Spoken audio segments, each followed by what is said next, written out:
I messaged like 20 or so big EU orgs with like a basically a cold pitch saying, hey, this is our roster, this is what it's going to cost, this is what you stand to gain. And most, I think, organizations weren't interested.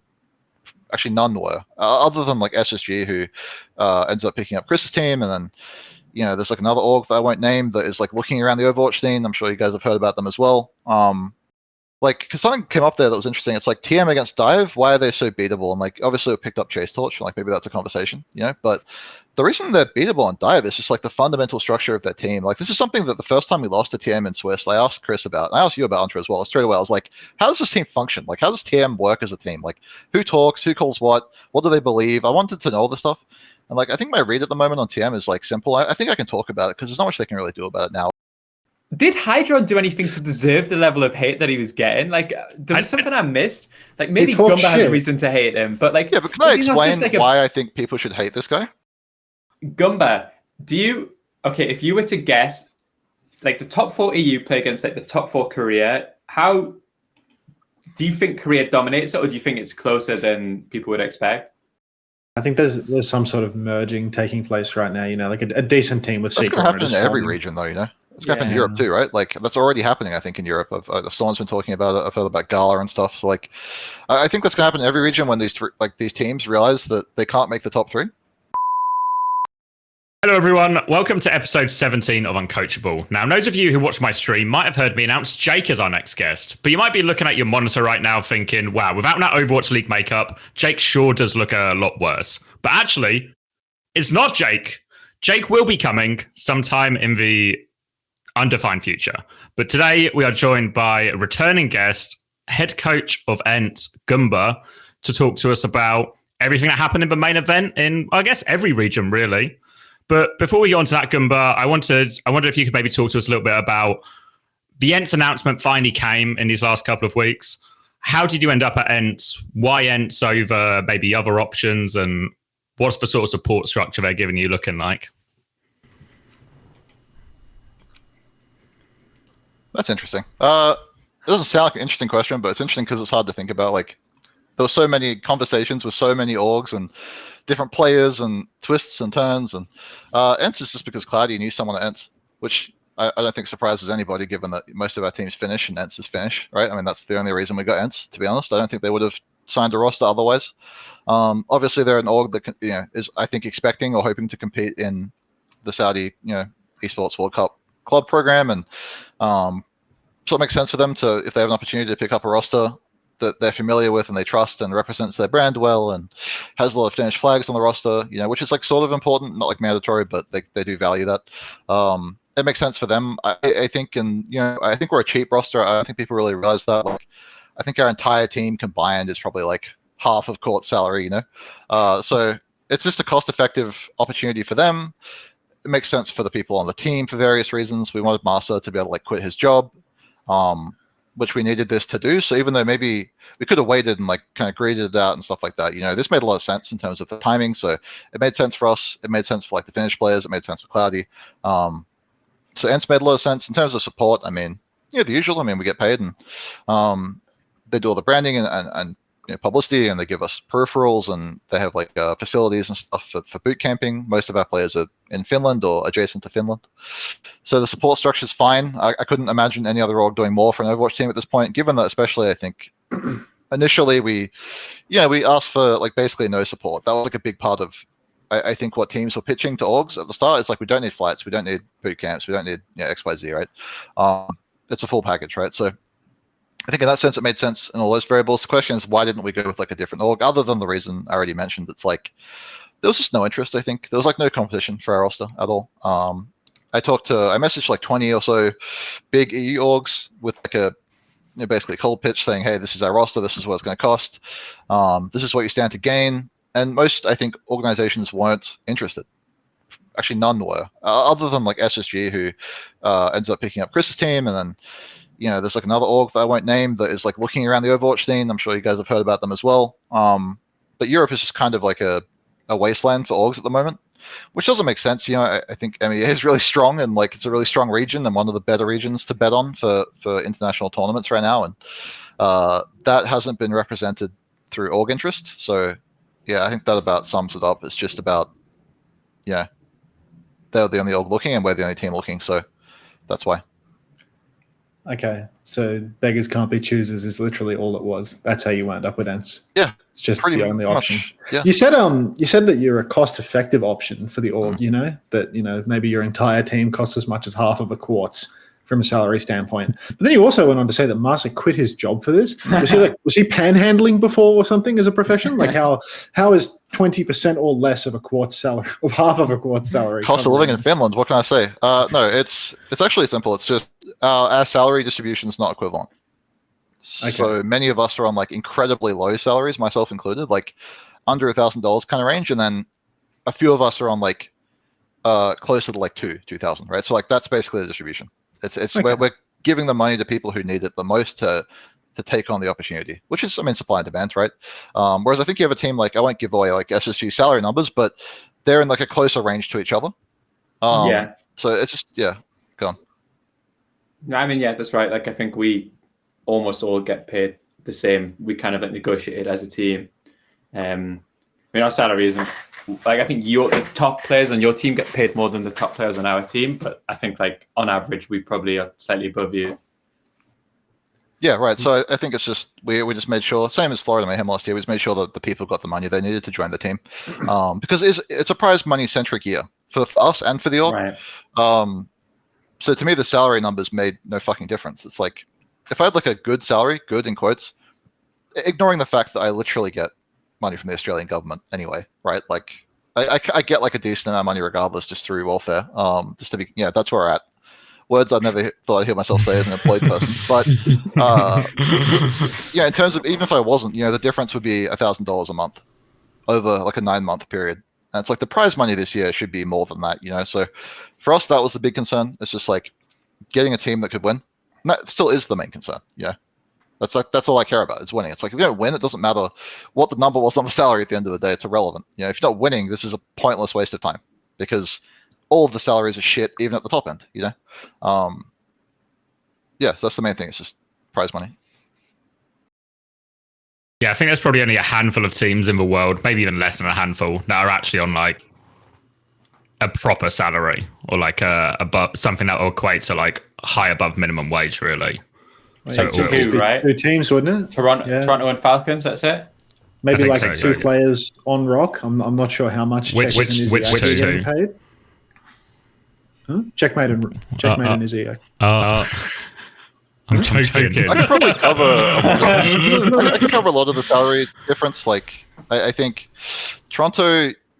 I don't give away stuff I've been told like directly or whatever, but like Toronto's getting paid like a 20th place Overwatch League team. Just to be honest, that's about what they're getting. Like their entire salary for their entire team combined is about enough to pay the Paris Eternal last year. And then I think Falcons is like a bit more than that. And I think specific players in Saudi like Checkmate Izzyaki getting like like a mid to low tier Overwatch League salary. Just I won't give away the specific numbers, obviously, but it's like pretty shit even at the top, to be honest. But even for them, the prize money is like a big thing. Unless you like Checkmate or something who doesn't really expect to make prize money, right, on his team, for being honest. Yeah, when we were doing all of the org stuff, I did like the spreadsheet of the money, and it felt like, especially if the World Cup is like the prize money is what its quote is, like it's such a high percentage of what we're going to get is going to come through that as opposed to like the salary. Like the salary is just to kind of like keep things like ticking over, like pay like the bills. But the reality is like any like substantial money in this scene, you're going to have to finish, let's say, above top 4 to make it work. That's the new line you're putting underneath everything, top 4. Yeah, the big 4. Do we want to maybe start then with the EMEA region, as that's probably obviously the one we have the most experience in the call? I guess, should we start with the disasters? I think there's maybe the most notable disaster is ROC, but maybe before we get to the ROC, Left Right Goodnight probably sit in the disaster category by not even making the top 8. Yeah, but I mean, going to be good, no? Don't you think that the ping is just like a massive factor. Like left right good night would be good, because ISU is pretty good in NA, but they're playing on ping from fucking America. It's a US team playing on ping to European contenders. It's not the ping though, is it? It's also like it is, but it's also the time zone. It's also like the schoolwork. It's like they have so many things going against them. The schoolwork is a kappa factor, I suspect.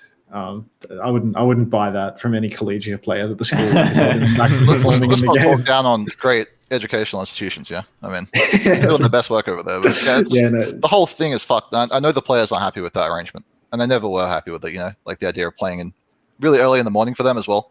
Yeah. It's all fucked. Yeah, it was a stupid fucking idea, and whoever thought of that idea should be beaten. Didn't the org, like Redbirds or ISU, make them play OWCS together? Like they didn't give them the opportunity to just do their own thing in NA as on the side? Yeah, I think that for stage 1, the org was like, you guys have to play together. But then as soon as, they found out how that goes, where they have to get up at terrible times and play a non-local tournament, they were like, maybe we won't make you do that. But I think they fucked people out of opportunities in the process by forcing them to do it. Like people had opportunities to get onto perhaps some appealing rosters within North America, and those chances have since slipped away. Yep. Because they had to play on their collegiate roster. Yeah, because I guess one thing that we will maybe cover is the circuit points thing and how but that's totally fucked, right? Because if you sign one of the left right, they got 0 circuit points because they didn't qualify. But even if they did something in EU, they don't transfer over to NA, right? So no, when you're signing new players, it's actually if you're one of maybe the top 5-4 teams who actually have a chance to qualify for the LANs, you have to really take into consideration how many circuit points you're bringing along. So they might all just be fucked, yeah. It's quite unfortunate, this whole circuit point system. And then sometimes people say stuff like, I've talked to perhaps some of the administrators related to the tournament, and they're like, oh, no, don't worry about it because, the later tournaments are worth more points than the earlier ones. And it's like, so fucking what? Do the maths on how this all falls out. It still matters, just because the numbers are getting bigger doesn't mean that there isn't still a difference that's going to stop people from qualifying. It's just nonsense. And then if you're getting fully region locked for the entire year by it, I think I was thinking about Tree. He's a mega prospect, right? Everyone, yeah. The prospect is an understatement, right? Everyone is going to want Tree, right? But to put that guy on your roster, who's probably best West in Flex DPS, just piss chilling, or maybe best in NA Flex DPS. He's just going to show up with 0 circuit points in the middle of the year. Isn't that going to fuck his team's ability to qualify? Just be a massive liability off spawn. I think it depends on who signs him, though, right? So there's a few things to consider. If a good team signs him that already has enough points, which is probably what's going to happen, right? Then it won't really matter as much, because they'll still have enough points. So, on that sense, I'm not sure that it does actually prevent people like Tree from being at the top. It prevents him from joining a team that's obviously 4th or 5th, right? Yeah, but he's that good that's not going to matter, right? So look at M80, right? They're already taking a hit on their circuit points now. You'd need to be one of these consistent rosters. You'd basically need to be Toronto Defiant to make it work, I think, because M80 already they're taking hits on points by changing players around. We saw on the FACEIT website today, Gator's finally taken a leaf out of your book, got the gun out, and just shot his entire roster in the back of the head. I'm proud of him for doing that, by the way. Big one, good for him. Good for him.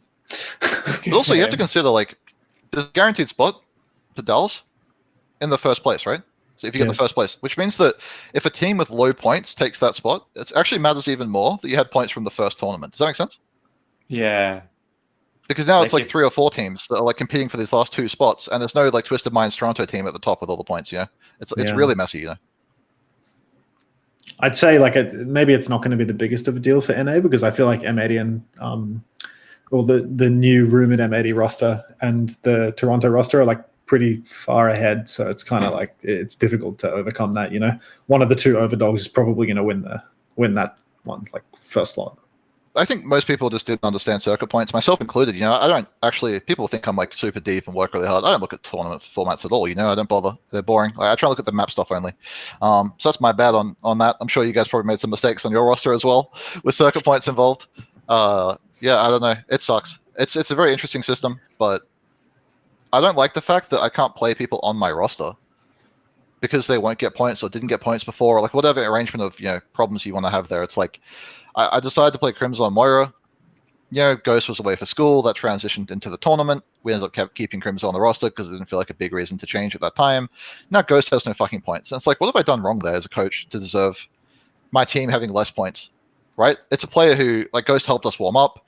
He was the main player for most of our team's existence. He played in the Swiss stage, you know. He's a member of the team in every respect, and he's going to be a starting player on the team moving forward. And he has no points because of this arbitrary system that, like, specifically says that he had to have played 6 maps in this one particular group stage. And it's like, it's so punishing. Like, what if the meta's different, you know? Like, what if the meta doesn't let you play your double flex support player, and then, you know, that, and then later on, and like, it's only double flex support meta, and then you have to play your Lucio player, and like that meta, it's just like, it's like designed for a game where you don't use subs to win strategically, and it's just a bad system, I think, and not adapted to Overwatch at all. Yeah, I think that's like the main point, to be honest, is that it's like very clearly a system that they've, like, you know, FACEIT has borrowed from a different title where they have no, like, you know, no roster style, like roster substitutions in the same vein as Overwatch. You know, they very much have the feeling that, like, if you're a bench player, you're not a part of the roster, you know, you're not a member of the team. Whereas in Overwatch, you know, people pick up specialists. It's like, you can have players that only play escort maps. Escort maps are map 5. If you dominate the entire tournament, you never play your escort player. You know what I mean? Like, it's just or like double flex like, rosters, or exactly right. Yeah. You know, that sort of thing. And it's even more punishing too, because the deeper into the tournament you go, the higher the minimum map threshold becomes. Yeah. If you came 16th, you only had to play 1 map in order to get those circuit points. Whereas if you come first, you basically had to cuck yourself strategically more and more the deeper into the tournament you got. And you can't predict that, your bench. Obviously, you want to play these people on the group stage, where if you're a top team, where the matches don't matter. Yep. But you don't know how many matches to give them, because you have no idea where you're going to place. The deeper you go and the higher the stakes get, the more likely it is that you needed to give them another map. Like, it's just it makes me think about who we should be playing in the maps based on an arbitrary system that has nothing to do with the game itself. And I feel like that's a failure. Like, that's what that is, you know? Like, that's unacceptable, I think. I don't know how they could have fixed it. I understand their problems with the system. It's like, they don't want situations where the orgs fuck over the players, and, you know, organizations are just like swapping players after qualification, and that's happened in Overwatch a shit ton, you know, to be fair. I don't have a better solution. I want to say that. Like, I don't know what the answer is, but I think just participation in one map in either of Swiss or groups should qualify you for the points from the stage. I feel like that would have been a reasonable thing, because, like, Swiss is a joke, you know, anyone can be put in for Swiss for, like, checking the box, basically. That, or just, you know, the being on the roster thing. But I guess they have this, like, overarching concern that, you know, if you have a big roster and you get a bunch of people points and then your bench leaves, they can start forming teams that will screw up the qualifications. Yeah, which are basically but they would still have to win at the end, though, right? No, but they'd still have to win the next tournament, assuming they couldn't just make this team out of the blue after the second qualifier and then, like, auto qualify. Like, I wouldn't be so mad if that was happening in between stage 1 and 2, is what I'm saying. Yeah, I think that would be fine. It would make a huge difference. That team would still then have to perform in stage 2, right? Yeah. That's fair, actually. Yeah, maybe it's something that would happen throughout the whole year. You know, if you manage to keep the same bench for an entire year, which you would never do because you would kick them. But if you manage to keep the same bench for an entire year, and then those players were to leave for the second place team's entire bench throughout the entire year, kind of deal. You know, assuming you were 1 and 2. They should reset the points though after Dallas. That's also something that's not happening. They should be resetting the points after the first major instead of carrying them over the whole year. I think, and that would solve that problem as well. But they haven't done that for some reason. They want rosters to stick together for a whole year, which is, like, fair enough. But would solve, like, the tree problem as well, right? As well, because he would just come in and everyone would be on 0 as well. Yeah, but you shouldn't tailor an entire rule set around one player. You should tailor it around, like, the general principle. Same as how, like, you know, maybe for Tree, it's not the biggest deal in the world because he can join one of the top 2 teams that has, like, a bunch of points stored up. But say you're just 17 and mid. You know what I mean? Like, if you're just average as fuck and you're not going to get on the top 2 teams, then you genuinely are, like, a crippling liability to your team's ability to qualify. Like, it's impossible if you're 17. So, yeah, not the greatest system, I suspect. You'd only sign him if you thought, if we sign this guy, we're going to steal first place, which isn't going to be true for almost, well, maybe literally anyone. I hope this stuff can be changed. I mean, I know this specific thing won't be changed because one of the problems we had with Overwatch League over the years was, like, once the season had started, they wouldn't change a fucking thing ever. No exceptions. Like, they wouldn't change anything about the format, the rules, anything at all.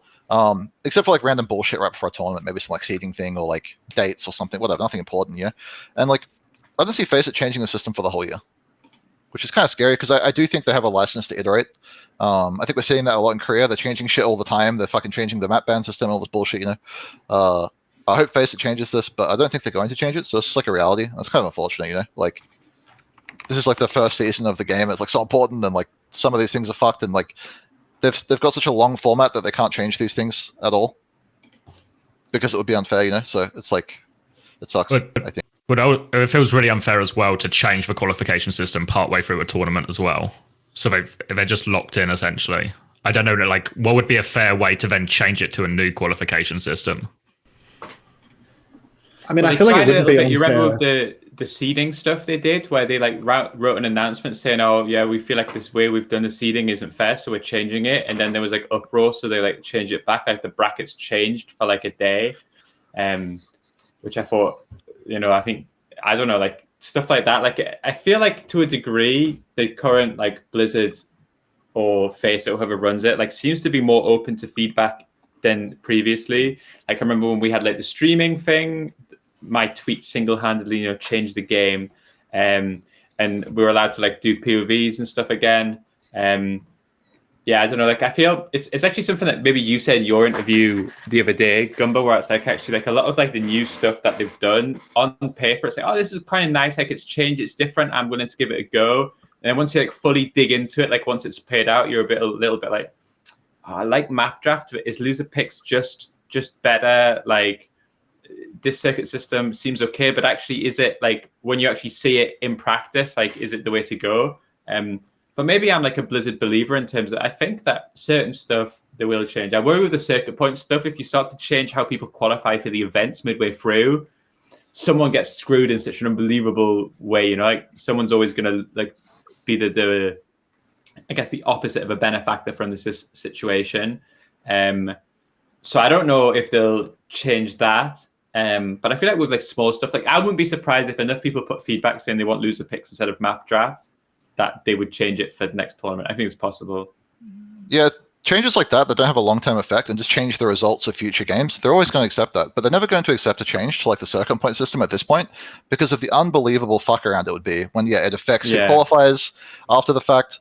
The new system could be just as fucking bad, right? There's no guarantee that changing it is therefore a good thing. Yeah, like there's just more unforeseen crap that they wouldn't think of because it's impossible to think 6 months in advance. Yeah, they're going to ride it out for sure. I don't think it's as bad as people make it out to be. You know, it has negative incentives and it's dumb, but a lot of the time I think the best teams are going to qualify anyway. You know, like is EXO going to qualify on the system? Fucking no, obviously not. You know, like I think especially EMEA is after you stole all their players. Right. You know? Like, NA is a bit more debatable, like time or so. I'll see maybe. You know, but I think this is like a bad system that essentially doesn't matter, if that matters. Yeah. Like, I'm not going to think about it moving forward. I'm not going to think about, who'd we give everyone their points? Like, who gives a fuck? You know, like, go sign the contract. Where's he going? What's he going to do? You know, he's here. That's it. You know, like, for teams that don't have contracted players, I think it's a lot more scary, but teams like that aren't qualifying, so it's not relevant at the moment. And maybe that's how they thought about it. Maybe they thought, like, when teams have contracts, maybe this won't be a problem, you know? But yeah, it's definitely, it needs to be tailored just a little bit to be more forgiving and like, you know, accept that Overwatch teams have subs that aren't just because one player is better than another, you know, like we have like strategic subs in this game and they didn't know that. And like, that's always going to be a challenge because Overwatch wasn't open to endemics for 6 years. So it makes sense, I think, that people have no idea what they're doing and they'll learn, I guess. I think as well, there is like an element of, because we want things to be different and try new things, well, some of them are going to turn out to be shit. And like some of these things are really hard to forecast, right? Like this circuit point system, it's like it was a secret, right? But it's really hard to necessarily forecast exactly how it plays out in all these situations, all the different variables, or how it will actually make teams act in the future. So I think there is an element of like, sometimes we'll get the bad to get to the good, if that makes sense.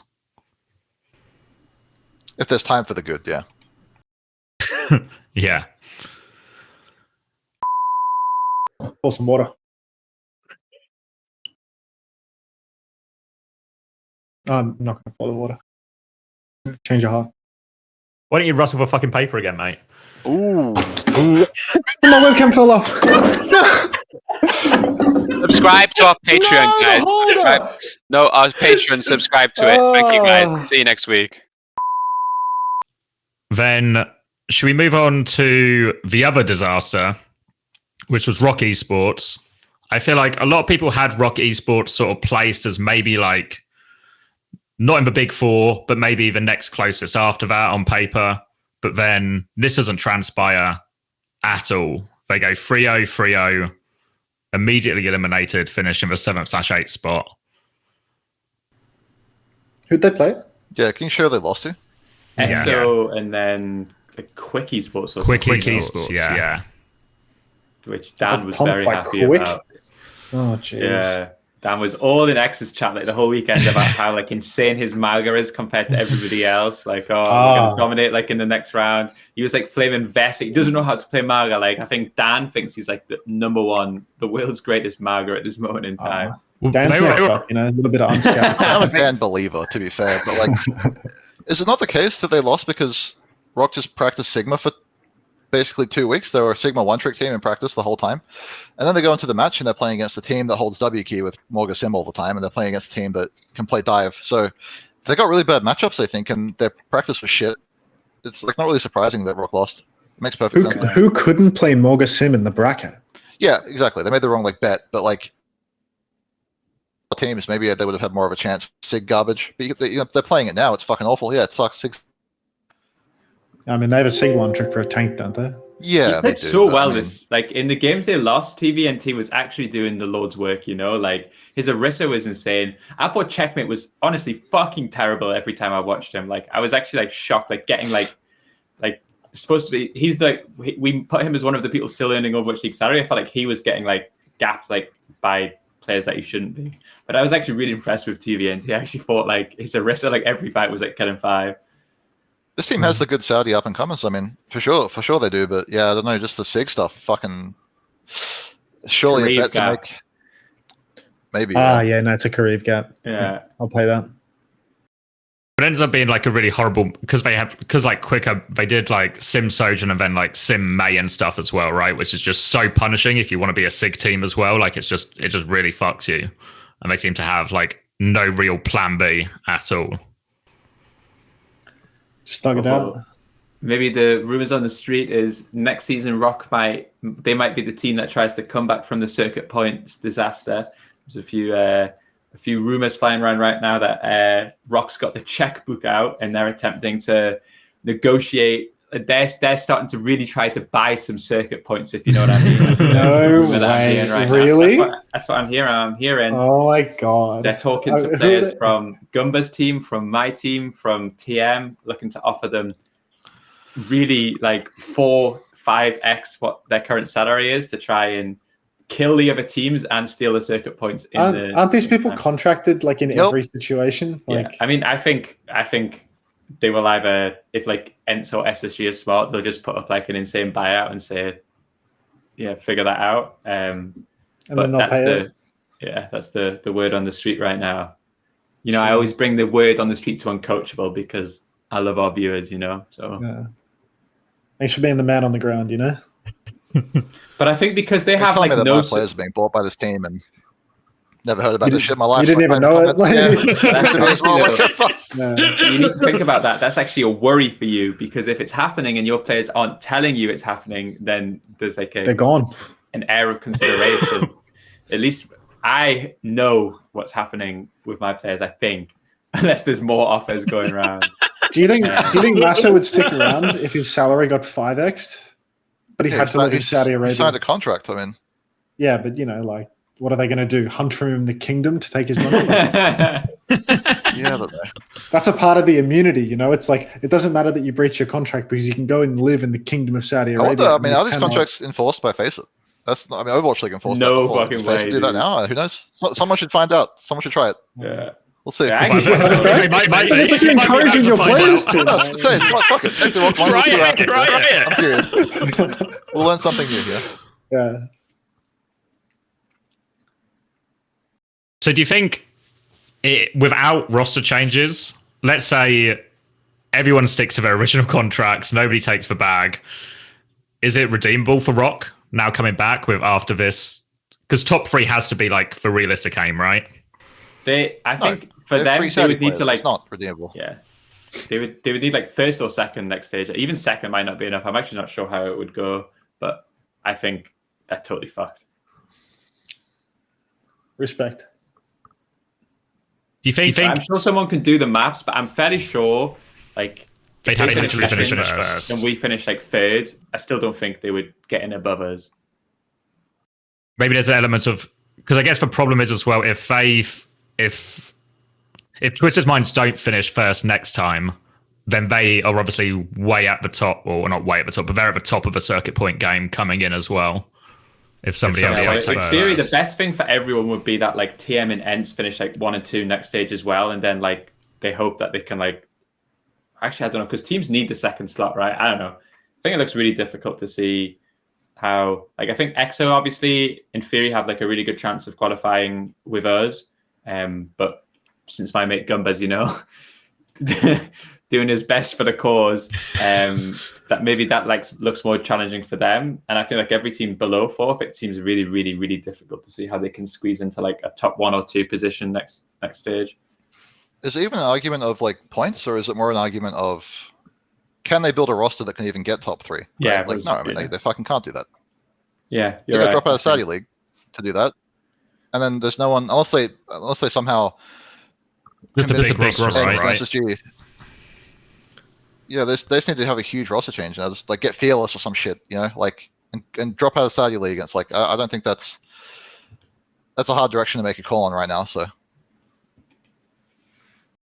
I guess they could always just add players, right? They could just keep the Saudi core and then just field essentially 2 rosters, one in Saudi League and one in OWCS. Obviously, it'd be an expensive way to do it, but maybe that's not a particular problem. but can they get visas for players before the next match? I mean, no, right? That's not happening. So very difficult situation for them if they're trying to buy their way out of a hole. I think if you want to spend money, you should have spent it in the off season. Yeah, but I mean, I think that's what you said at the start about orgs. Like, I feel like the orgs should have either got in when like the SSGs and the ENCEs got in at the start, or you just wait for the World Cup and then you just sign a team for the event. Like, I feel like trying to do stuff now when like most of the core pieces are like contracted up is pointless. You might as well just wait to see who actually qualifies and then just like sign one of them for the tournament if you're still like slightly interested. Like, I'll sign like the 4th best Korean team which qualifies for like the event, and then just wait and see. Like, there's absolutely no reason for an org to spend like big money now. I feel like if you would like, if I imagine if the numbers that people are saying about ROC, if they offered them like 2 or 3 months ago, they would have got everybody, like it would have been fucking no problem. But now that players are under contract and players I think players also they'll want money, but I also think they also, if they can, really want to play for a winning team. I do feel like players like, if my feeling is if they came for Kev, for example, I feel like Kev would actually like turn down the money to keep playing with Kai and like the team, and yeah, maybe that's like a mistake. But I mean, we'll see. Like, I think in football, it's the same when, especially the Saudi Arabian teams like start offering money, they always find a way to get their man eventually. Just need to keep adding zeros on. More money, yeah. There will be a number somewhere where Kev will be like, fuck off, Kai. I thought about it, but and presumably like buyouts. Like, there will be a number where ENCE actually think, it's actually worth to get this player bought out than to keep them here. Would it also changes if they're going to sign multiple players? Because maybe like it's not an attractive offer to just go join that team. But what if you say you join this team and we're also signing these 3 other players? Then you might look at a new roster and go, well, it's actually a really reasonable roster to compete with. Yeah. So I think it's possible that they get it done. But to me, like the players that they look like they want to sign, it feels really difficult for me to see them going for it. It's like a tweet. Yeah, does it feel like, because obviously now on the flip side of this, the person who maybe has made this decision is our friend Checkmate, who obviously finds himself now in a situation where he's probably getting one of the better salaries out of all Overwatch players, but maybe the reality is now hitting of, what if I'm not on a top team, essentially? I'm not on a team that looks like it's going to hit top 3. Do you think this then becomes a regret for him, even if like the contract looked appealing at the time? I've seen his bank account. No, I don't think so. I think Checkmate's doing great. I think he's doing God's work. I support him 100%. Jeez, are they paying him that much? No, I mean, I've seen his bank account from before. So he's already doing really well. Now he's going to this ROC team. It's like he's getting paid more money. It's like, I think if you're looking at the situation where Overwatch is a failure, which I think we're still, if you guys had to bet your life savings on an outcome, I think we'd all in this chat bet on that, if we're being completely honest. I think Checkmate's doing great. I think he's going to make more money than almost everyone this year on a team that will never win and, probably won't work that hard either. and he'll there's like a bunch of stress when they lose, but is he stressed? I mean, I'd find it hard to believe. Judging by what Chris was talking about, how he's playing, I think that makes sense. Yeah, I mean, also, I don't know if you have the same if you have a scrim rock, but they have a very chill schedule. They are quite happy to show up 30 minutes into the scrim time. Yep. They're like the worst team for being on time out of everyone in the league. Like, I've had numerous scrims. Like, we had a scrim against them yesterday. They didn't show up. It was cancelled. But like when it's a rock block, we're like, all right, we'll see you in like 20 minutes at least, So I think they have a nice lifestyle. I think Checkmate's doing good. He's cashing out, and let's just not ever rock again, because that team doesn't exist. Like, it's pointless, like there's nothing there. Yeah, I mean, I think it's a realistic approach, because he wasn't going to get like a North American European organization that was going to win, and there's no such thing as a Korean organization willing to pay you. Falcons is like a. He could have got like an M80 or like a ENCE, whatever. You think they would have? You think he would have gotten the M80 or the ENCE? I think he could have found a salaried position internationally, potentially. I mean, it would have been a number like $2,000 a month, though, right? What he's getting there. So, and they probably wouldn't beat Toronto. They wouldn't be like a top team in that region, whatever team he was on, right? So it's like, I think for him, we're talking about hindsight. We know that probably there wasn't many offers for him, but like he made that decision really early. And I think it was a good decision. A lot of players would swap positions with Checkmate. Like I could see an argument with Checkmate deep down. You would? Yeah, for sure. He'd probably prefer to be in like proper shoes on Falcons because I feel like that's like the best position. But 99% of other positions, Checkmate's doing fine. It'd only be that of a Toronto gig, right? Like if they went like someone in Checkmate instead of someone in Merit, that's the only one that would be like would have been more optimal. So should we move on to the thick of it then? The actual, I guess the big four, as they've been recently crowned. I'm very lucky to have avoided the disaster category because I would argue that we are as much, if not more, of a disaster as these other teams. Personally, but I appreciate that we're just moving on to the big four. Chris is getting the least flame out of everyone. I'm getting flame more than Chris, which is fucking crazy.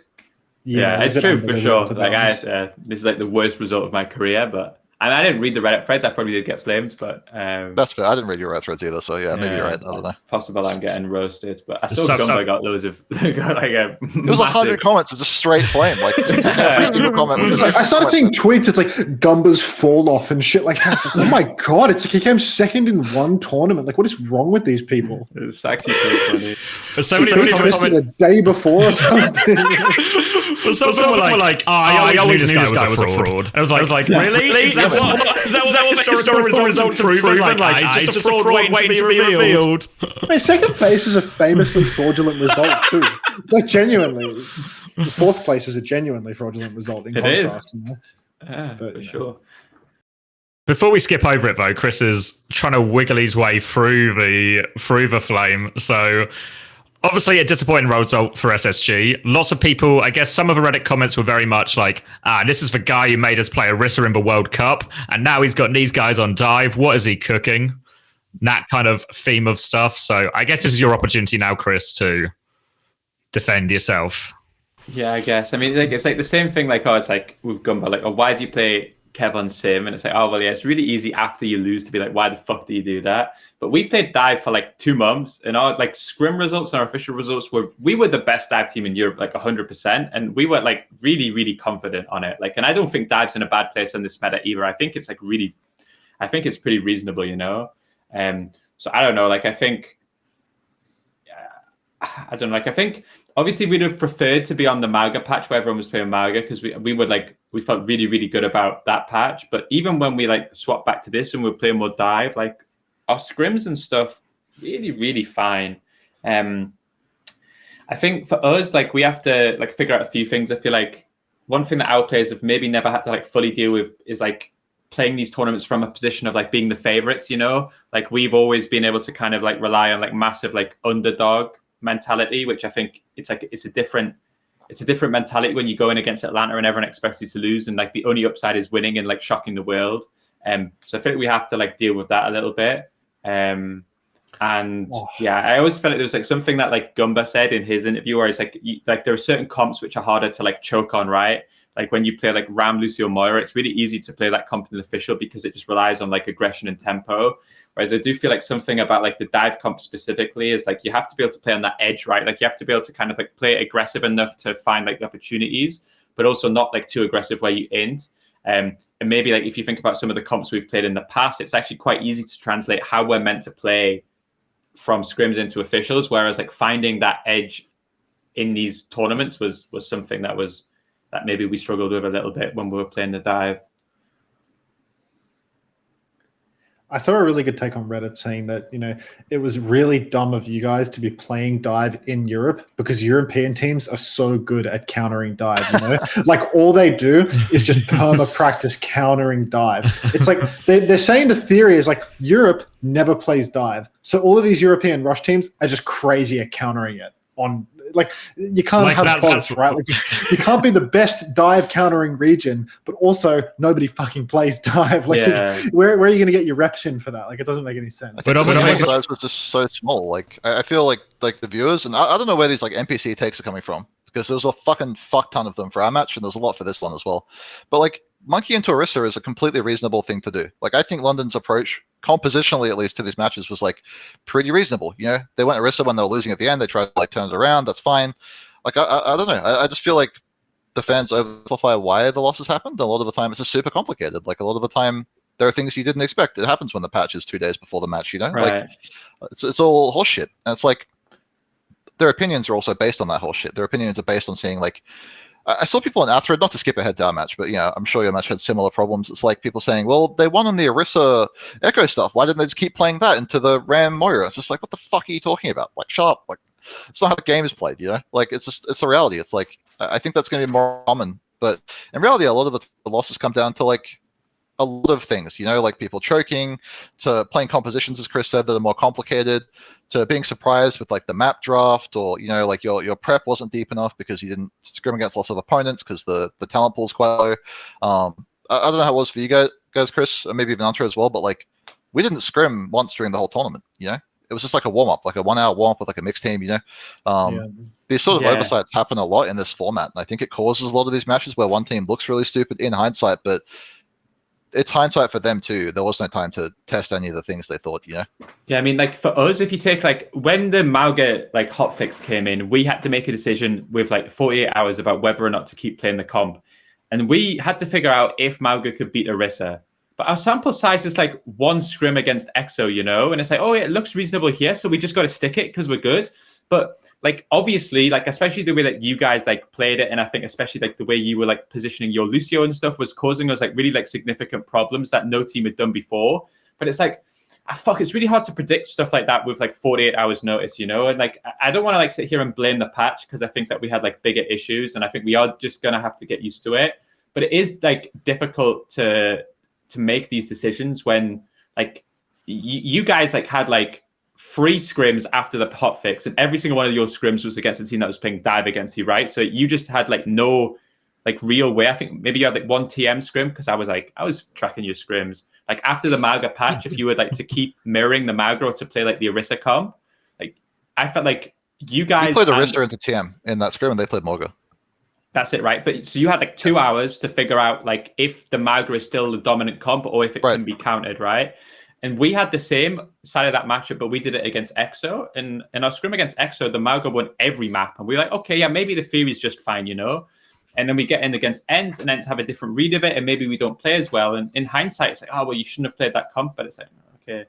Like, sometimes the downside of winning scrims is like I guess like at some point you gaslight yourself into thinking that there isn't like more like substantial problems. But it's also hard to like, oh yeah, we won this block 6-0. I guess our comp is fucked, Like it's really, really hard to rationally make that decision. Yeah. To be fair, we did make that decision. I'm really proud of that because I got flamed a shit ton for our match. But like, actually, the reason we got to the grand finals is because a day before the tournament, despite the fact that we were also winning every scrim on Morga Sim, like we were literally 6-0ing everybody. We were super strong at Morga Sim. We even won in the match against both London, SSG and TM, right, on the Lijiang on Control Center. I still said we're never going to beat them on Morga Sim. TM, I mean, we're never going to beat TM on sim comps in general in one day. Let's just play Orisa. Let's YOLO Orisa. Like, let's say that Orisa beats Dive. Let's say that Orisa beats Morga Sim. So we did make a gamble like that. in this like similar situation, and a big part of that was the fact that like Korea told like Fate. I talked to Fate, and he told me that like no one plays Morga anymore in Korea. I was like, I'm going to take that as gospel because that seems like a universe where we can win. I'm going to believe in that, you know. But yeah, in the end, yeah, the grand final things were a bit different, unfortunately. But yeah, we did like gamble in the same way you're talking about, you know, and we could have been wrong. I mean, to be fair, my feeling is that the Morga can win against the Rissa, especially on certain maps. I don't think that this is like a hard counter. I think it's like a 60-40, like at best. But yeah, like there's like so many factors. Like I remember like watching the comments on your game, like when I was doing the co-stream with X, when you were like losing Hollywood to TM, like, oh, it's like so obvious they shouldn't be playing this comp. And I'm like, you know, this map is like unbelievably fucking close, and it's like 1 or 2 team fights where it's nothing to do with the comp, like just like a headshot goes the other way. There's nowhere near enough like data to look at this and say, oh, this clearly doesn't work, just because the screen at the end says defeat. But I think the people like the comments is like, with hindsight, it's obvious you're going to lose if you did this, and then if you won, it was like, oh, what a great decision, you know. Like how fucking awful a decision would it have been for us to play Reinhardt on fucking Gibraltar if we'd lost it? It would have been like, oh, you guys are fucking stupid. But because we won it, it's a genius decision. But I think to like merge the two matches together conversationally, I think like our match, you know, like in hindsight, it feels like a lot of the discourse is saying like, well, you know, of course, you know, we're getting rolled on this comp and we lost easily. It's like actually like we were ahead on Colosseo. Like we should have won Hollywood with like a 4-minute time bank. Nepal Village came down to like one fight that would have won us the map, you know. We won, you know, the Siravasta, and Shambhala wasn't that close, but like it was overall a really close series, you know.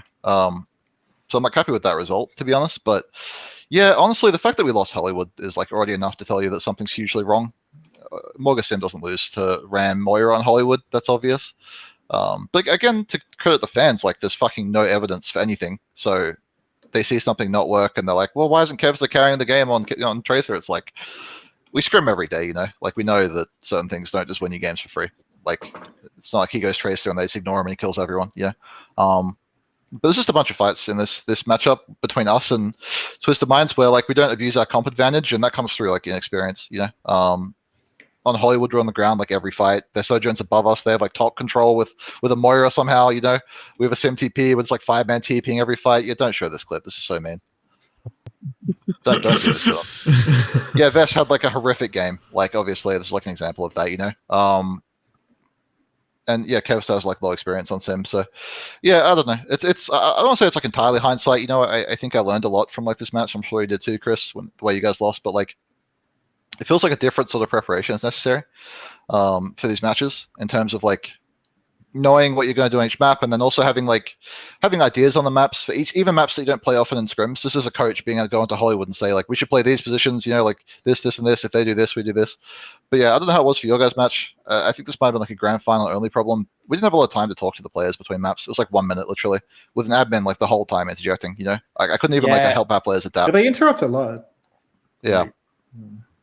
We never had that problem. I learned a lot. You know, I learned about like next time we should be. Sorry, you're laggy for me, so when I talk, I can't like stop. You know what I mean? There's a huge delay between me and you for some reason. I apologize, but like it feels like, you know, we have to accept that and like go into the next match and like next set of matches and think about, you know, I should have notes for Hollywood. Yeah, against like every comp. I should have ideas on Hollywood about how to play Hollywood against every comp, no matter what, and not just take it at face value that like, of course, Morga Sim Sojourn beats Ram on the ground. You know. I think that's kind of the future, is just being more prepared before the tournament, even on maps that you might not have to play, which is new from Overwatch League, I think. Yeah. I mean, I think for us, like you guys probably had something similar, whereas we had like the fucking playbook for the Morga comp, you know, we had like every ult, how we play it, we had every position, like the TP fundamentals. We had it was like a proper like London like crackdown. And then we didn't play a single minute of Orisa in scrim. So then all of a sudden, when the game against EXO, we feel like we have to mirror it. Like there's so much of the prep is out of the window because of like various circumstances. That it becomes really, really difficult to like fully like feel prepared. Like regardless of like who benefits from the patch. Like 2 days, every single team just loses like a certain amount of prep, I think. Is that not just going to be the nature of it, though, if these patches keep coming aggressively?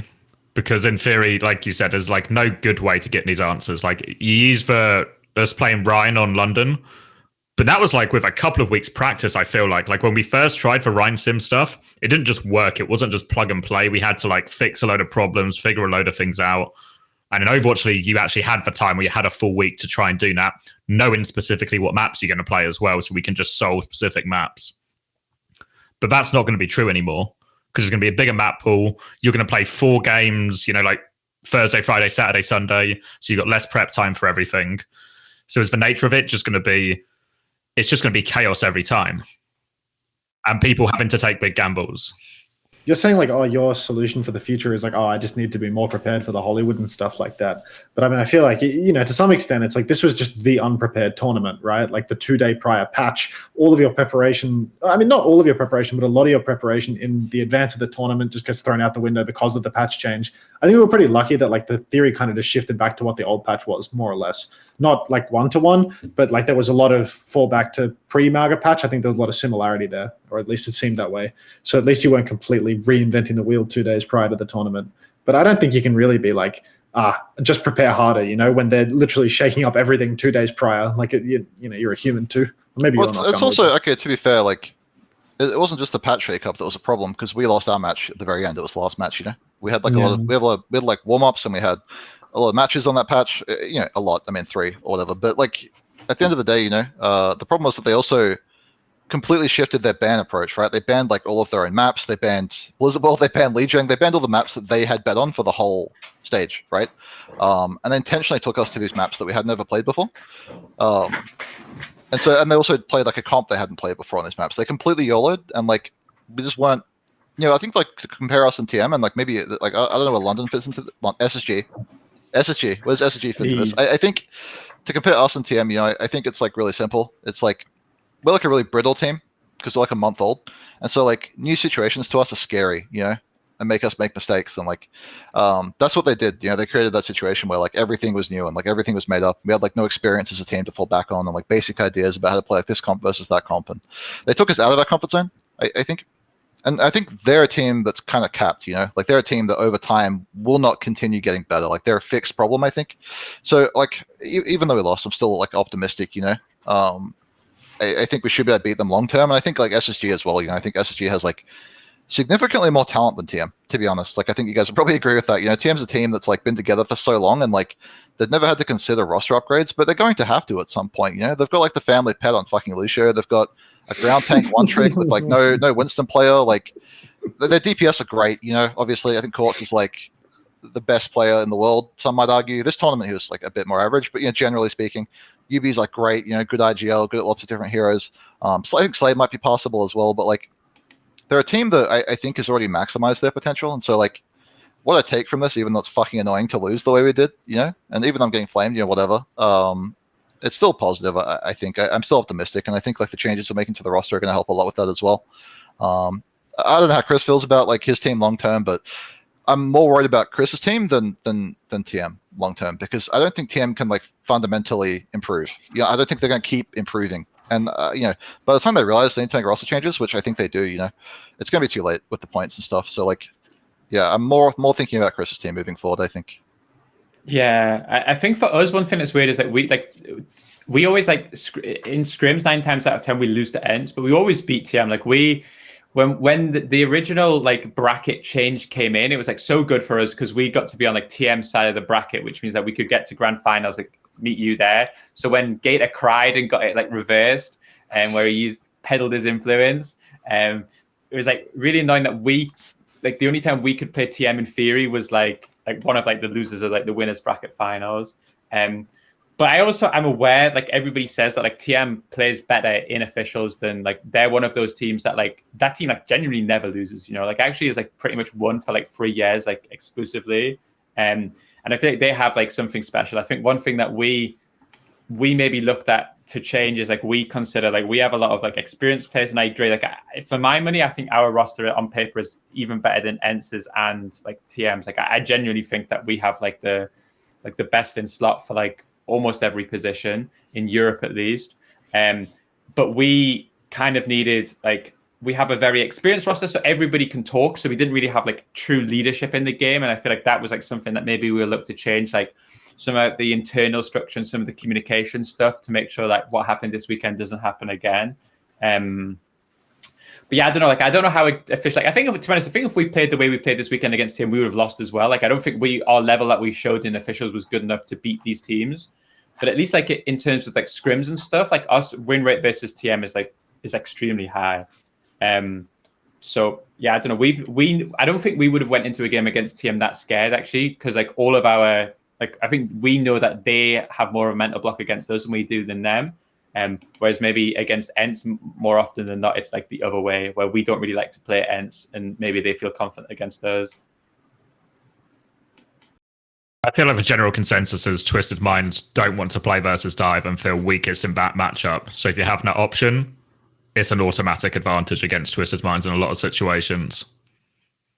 I thought they would have cracked it, because they went to Korea and just got like dived for a month. But they started mirroring. Yeah. This is the thing with TM, and it's why I was so impressed in the grand finals, because that team like doesn't have a coach, and sometimes I look at it strategically and I'm thinking, wow, like they're so far off, like they go to Korea and they realize Doomfist is OP and they just say, oh, let's just play it. But it was like so obvious what would happen. They would come back to Europe and they wouldn't be able to play Doomfist at the level required. It was so obvious that they just wasted a month in Korea because they were just copying like the other teams. And one thing TM always does is when you scrim them, they just pick the same 4 maps, right? Like every time they pick fucking Lijiang King's Road and whatever like the other maps are, So for me to see them make a strategic decision in terms of like the map draft against you, I was like, okay, that's actually a really, really good decision. When they start to like full flip the comp, I was like, okay, that again. And one thing that I think Europe does better than NA and definitely better than Korea is I feel like strategically the teams are way smarter. Like we don't just mirror till the death no matter what. Like that's what Korea is like so bad for just, this is map 2. This is the back brig map, everyone. Let's put our back brig in. Oh, we're against the best double flex team in the world. Doesn't matter. This is a back brig map. Let's see how we do it. Oh, we lost 0-3 again. Doesn't matter. That's just the way it goes. Whereas I feel like EXO strategically were very good against us. I think they were smart to never take a mirror and to keep just trying to like rock, paper, scissors, like take us out of our comfort zone. I think TM were very intelligent against you in terms of the way that they took you out of their comfort zone. So it felt like from a strategic point of view, the 4 European teams are really, really good compared to other regions. I don't think it's right to say that NA isn't like that. NA is just like hard rock, paper, scissors gaming perma. I think like the level, like the player quality in NA is probably lower, like the average talent level. But from the strategic approach, like I feel like the vast majority of the top teams are all trying to do that same thing of like swap gaming constantly. Like there's so many different comps being played in NA all the time. You'd scrim Toronto and you'd see them just look incredibly beatable so often because they're just like addicted to putting Sugar Free on Echo, the hero that, he just like skipped the release of, and Merit on Tracer, the hero where his movement is just like him holding down the D key for 15 seconds straight. It's like, but they embody the spirit of trying to swap game. And then so many other teams in North America have adopted that. I feel like, maybe a little bit to a lesser extent Timeless does it, but everyone is trying now. Like it's definitely not Korea style, let's mirror Doom Tracer Echo for the entire fucking stage, Yeah, maybe I didn't watch enough of the NA games. I felt like whenever I watched it, it was like 2 teams just playing like Orisa against each other, but it's possible. No. I took a break after our result and buried my head in the sand, so I didn't. Yeah. I switched off Overwatch for a while. I watched the NA games, right? And I saw the same thing as Chris, and like at least the last 3 matches were like mostly just Orisa mirrors with like Toronto trying to swap only their tank to counter. I think the macro was better in Europe in the sense that like the map bans changed a lot depending on like the matches, and then like there was like completely different archetypes being played. There was like Morga Sim teams, there was Orisa teams, there was like hard monkey teams, Orisa Echoes being played a lot. There was like a high level matchup there. I don't know if I saw that in NA, even though I saw like a lot of tank swapping specifically. Yeah, I guess a lot of it does get played through the tank, like someone, Riker. They didn't do it. I don't think Timeless actually did it so much in their series, but like someone does it perma. They put Riker does it quite a lot, which didn't work. So. Yeah, at least he tried to press H. It might not have worked out, but he tried. Damn, he tried. Aerial from they don't even play in OWCS, so probably like a useless point to be making, to be honest. But like the ISU team, like they do that all the time. Aerial 2 from the European scene, grouped in EU. But did he even play for Left Right Good Night, or was it Cover? No, he played. No, he played. Okay. Yeah, well, he took the L hard. But he does it a lot. Like there are some swappers, but it is mostly through the tank. You're right there. Not so much archetype shifting. Yeah, pretty much. I mean, I don't know. It felt like less complex. It felt more like relying on like the core heroes, the Kiri, Lucio, Surgeon, Tracer, than EU, which had like a lot more diversity. And I think we're seeing that in Korea now as well, to be fair. But I mean, they have like way less impactful games, and they're not playing for their tournament life every day, so they have more chances to do the bullshit they're doing. And that might be why they mirror so much. Like the matches don't fucking matter, to be honest. But in terms of like, because something came up there that was interesting. It's like TM against Dive. Why are they so beatable? And like, obviously, we picked up Chase Torch. Like, maybe that's a conversation, you know. But the reason they're beatable on Dive is just like the fundamental structure of their team. Like, this is something that the first time we lost to TM in Swiss, I asked Chris about. And I asked you about Entre as well. Straight away, I was like, how does this team function? Like, how does TM work as a team? Like, who talks? Who calls what? What do they believe? I wanted to know all this stuff.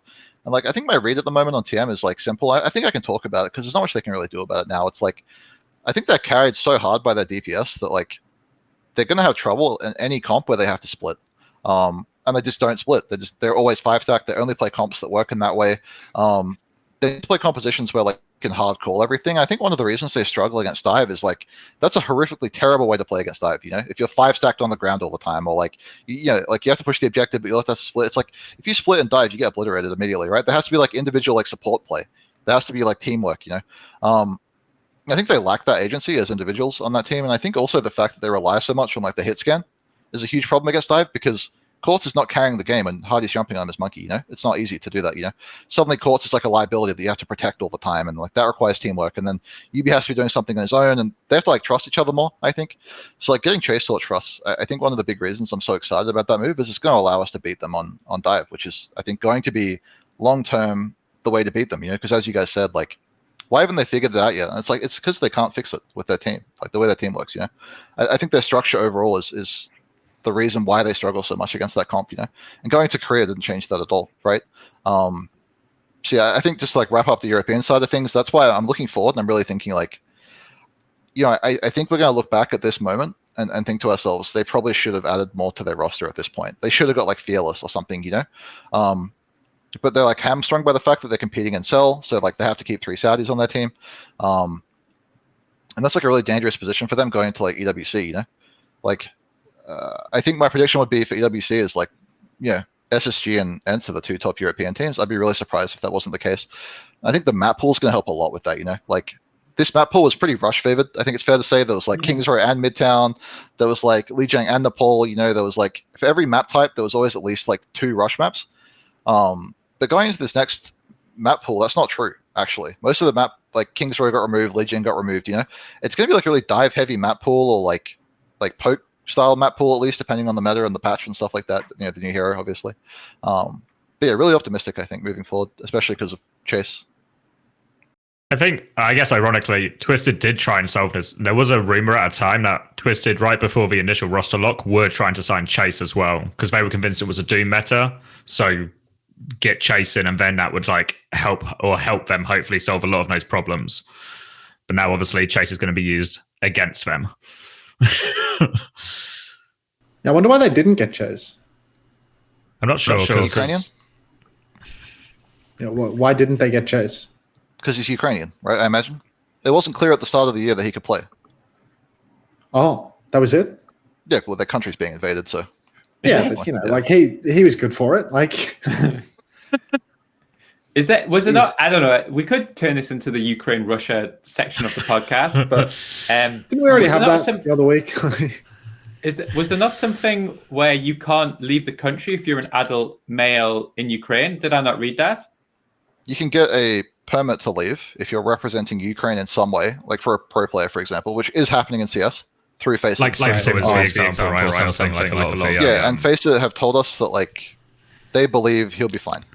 And it's like, if he's not, you know, it's fine because we have 2 tanks, and then there's a month before the major anyway, so we can just like pivot to a hard rush team again, and so on. But don't want to take anything for granted, yeah. So gonna start playing him. One of the teams we've maybe actually skirted over is Oblivion, who probably finished above expectations, but have now been gutted, essentially. I feel like Chase is such a fundamental part of their roster and how they play. And, you know, we talk about the swap game they were trying to play against SSG. It is sort of reliant on someone. The same reason Toronto do it, right? It is very much dependent on your tank being able to be competent and good on all these heroes. So does an Oblivion without Chase stand any chance going forward? I think it really looks hard to see who they can sign. Like I was racking my brains, and it's like I really don't know who is like the next best option out of like it feels like whoever they get next is going to be at least like hero pool limited in a lot of ways.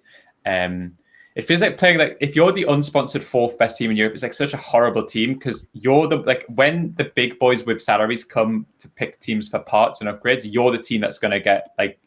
So it wouldn't even surprise me if something happens where 1 or 2 more of those guys, like if Cookie gets stolen by someone or someone, like I don't think it's out of the question that more people like continue to get stolen from that team. It's like the same thing. I mean, the same thing like in theory could happen in NA where like if Timeless continue to do good, if M80 or Toronto come knocking, those players will just go, and that team is just like potentially in a state of is like the shop to buy players.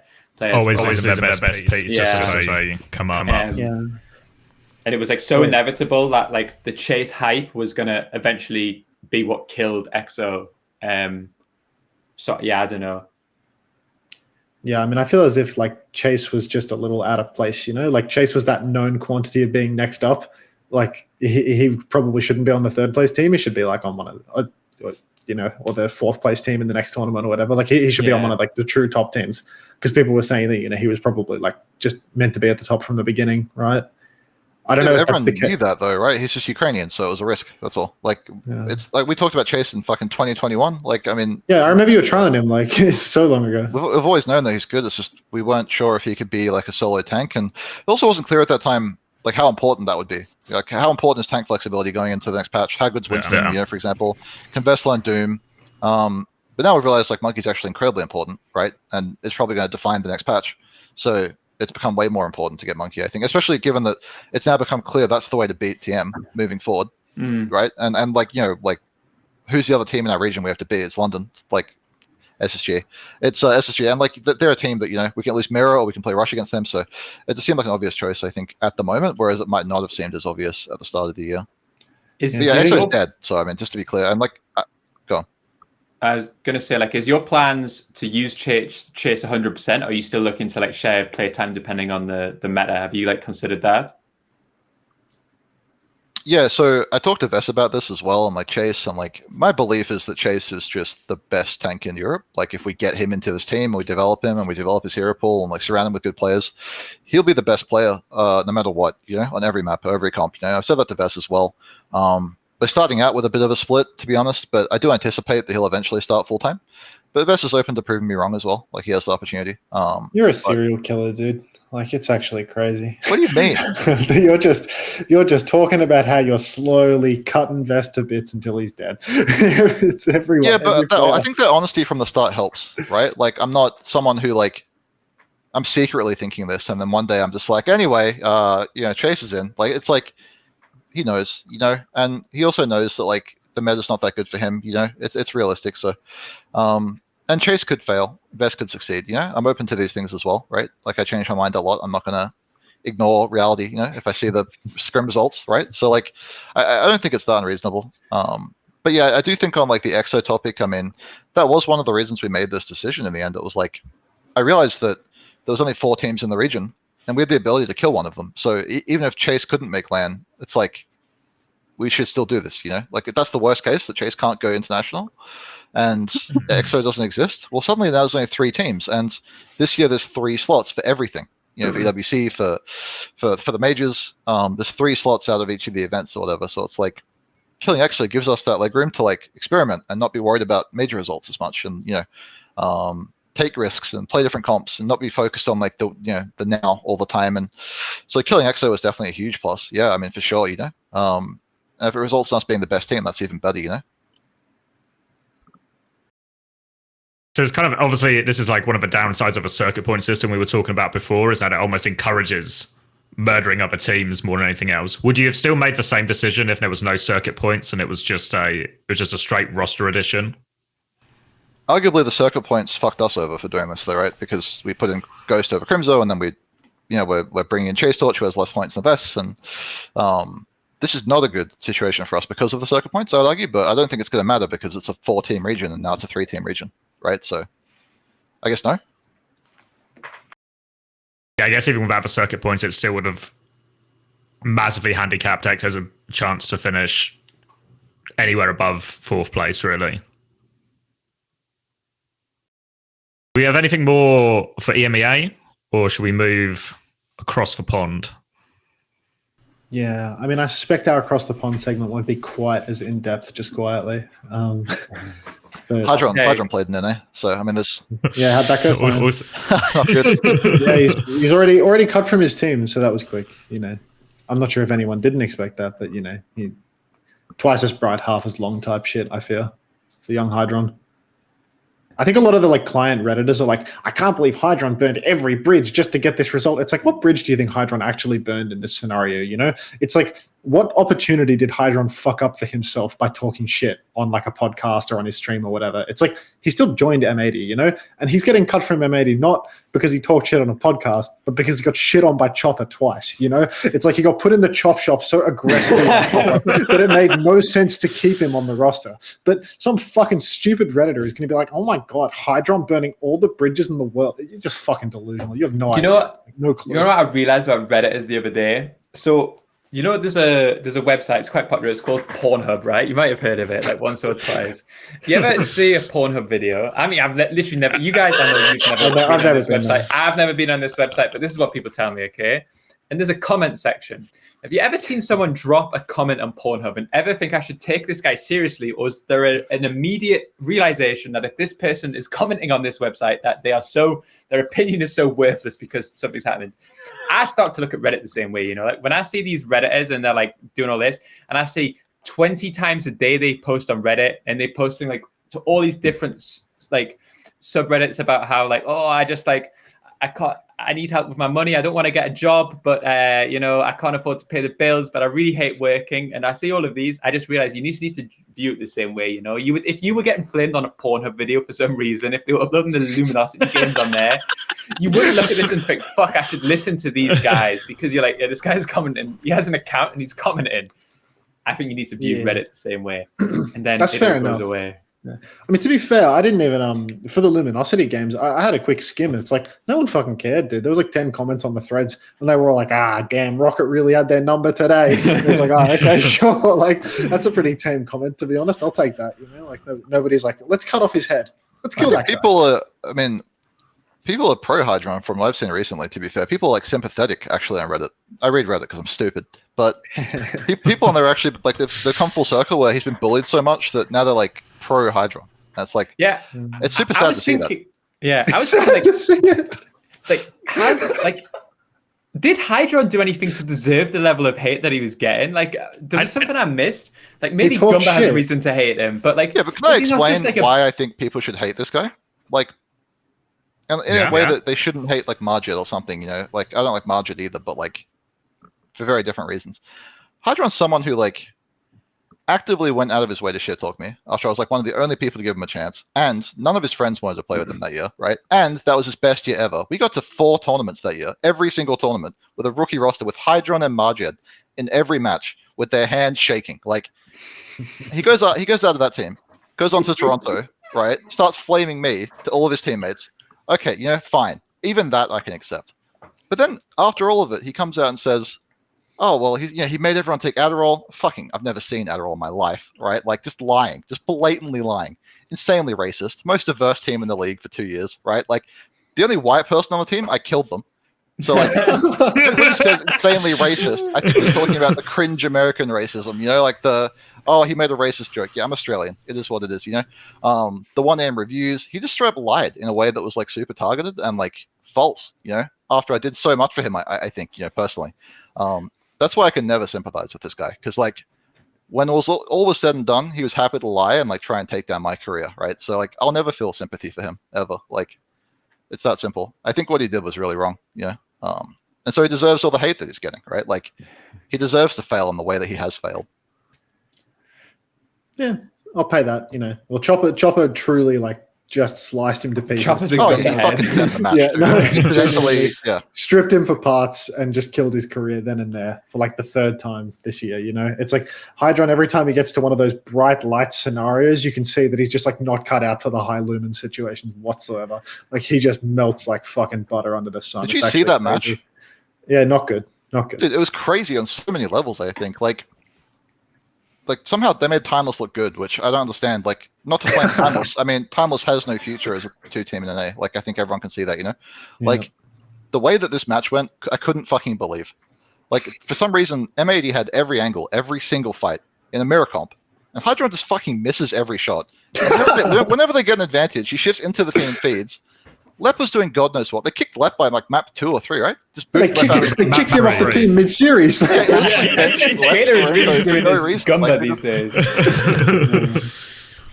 it was such a collapse of a team that, like, I think definitely should have got to the grand final, even with Hydron. You know, like, I don't like Hydron and the things that he's done, but he's definitely good enough to get to top 2 in the series. You know, like, doesn't make any sense. Yeah. Such a collapse.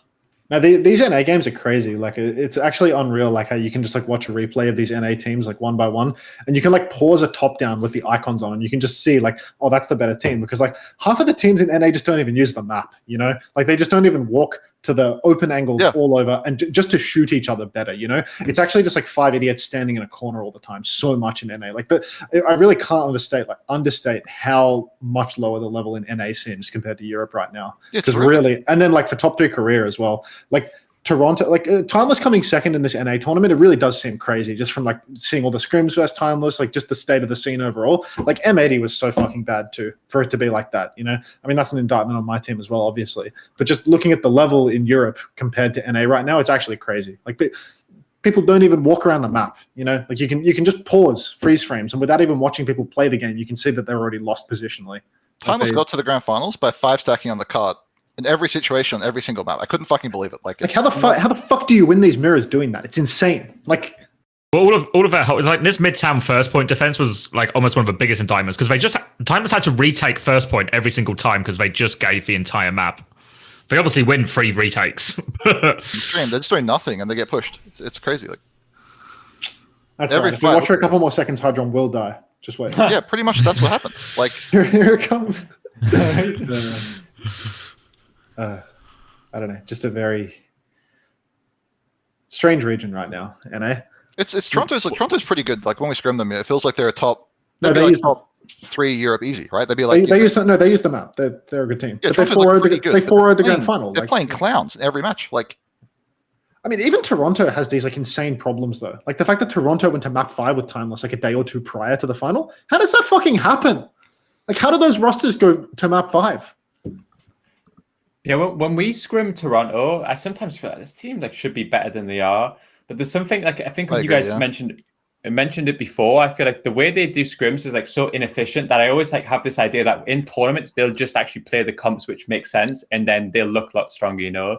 Like I see so many maps and scrims when we play against them or when like you guys scrim them and Commander X on Twitch is streaming it. I'm like, I feel like if Kasaurus was getting like paid to win this scrim, the comp selection would be different, you know? And I feel like I kind of lean towards a team that like looks like average in scrims, but will probably look better in officials because I think they would just make like the correct decisions. But I feel the same. I feel like, you know, I keep wanting to call Europe the big 3, even though we finished fucking 4th. I keep doing it. Like the big 3 in Europe, like the good now you are, yeah. Thanks to Gunba, I can bring it back. The big 3 in Europe. I feel like them plus Toronto is like clearly like the best in the West. And then it feels like M80 can get there, but there's something about it where I just feel like they won't, you know. I just feel like something about that roster they won't get to the level that they should, you know. But I guess my question would be, how many of M80's problems do you think are solved by these potential roster changes? All of them, right? I mean, no, I think M80 is going to continue to have a problem for stage 2. Like they'll probably make themselves like a top 1 or 2 NA roster, like just hard, like set, probably second.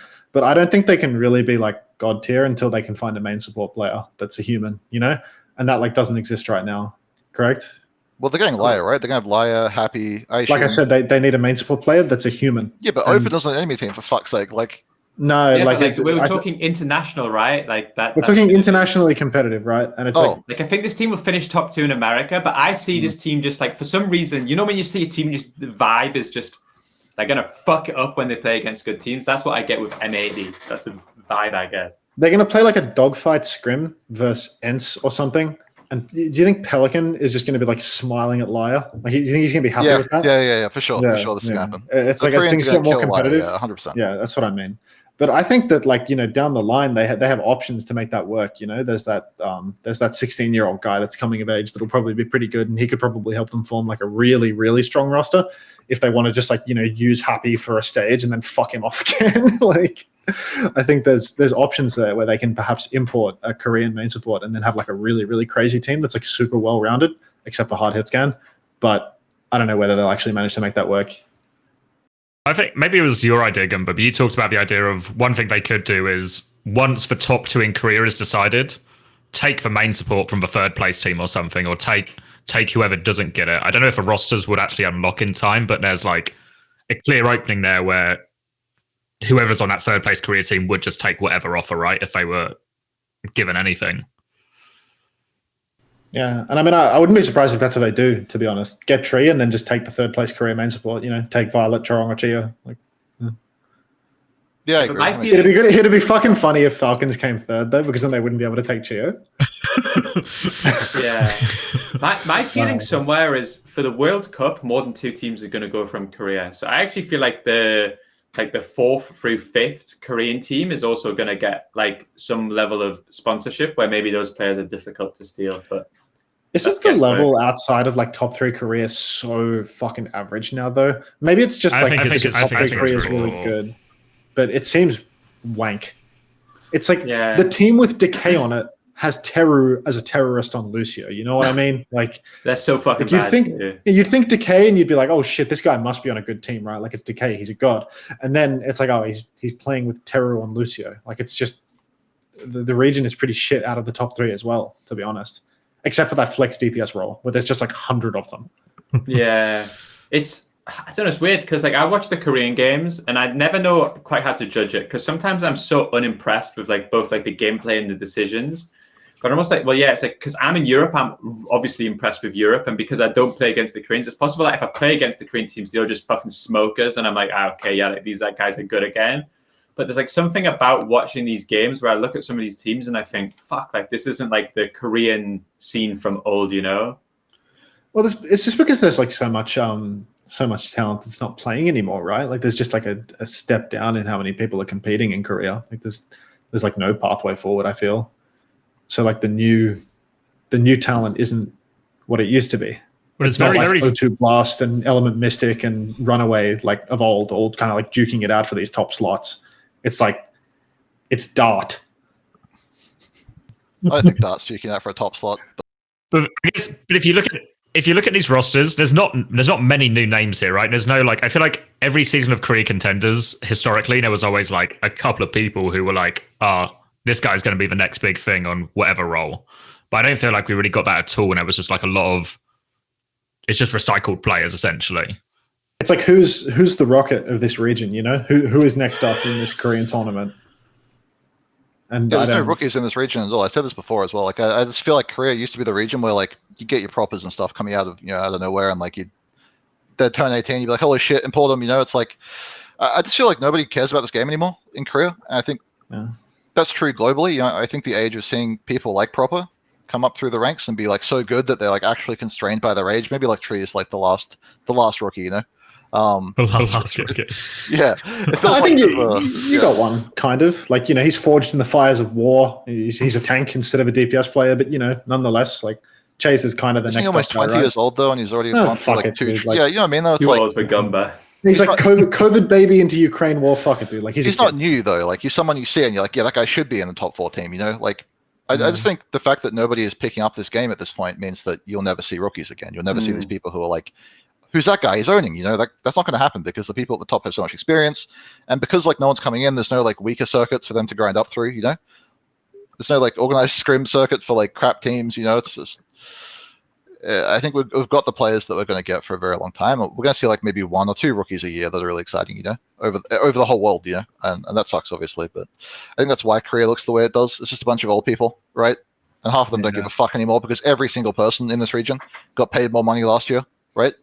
Had like housing and salary and got flown around the world and then had like a chance to compete for like big money. And now they're in a shithole region with 2 slots basically to the majors. Like their fate's decided, I think. It's like 60% of the league's talent every single year, and they get shafted the hardest in terms of like how many slots they get and whatnot. Finally, the Koreans we pay back for their taking our jobs for so many years. Yeah, no, payback. I mean, they have you can't stream on Twitch in Korea, right? There's some bullshit about that. Like they don't stream their scrims. They don't do content. They have no personalities. Fuck them. Fuck them. Like, fuck them. Aristo has 5,000 viewers for fuck's sake. Who fuck them off? Fuck them all off. Like, fuck them. I've completely changed my view. We'll get there. We'll get to them.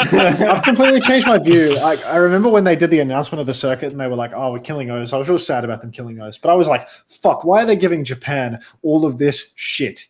Japan is so dog shit. It's like, fuck it. I boot up Twitch and Overwatch had 100K the other day because of Japanese people. I fuck with you, Japan. I fuck with Japanese Overwatch.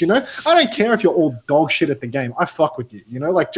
I'm huge on Japanese Overwatch all of a sudden because it's actually crazy. Like, there are so many Japanese Overwatch fans. For what? Crazy, right?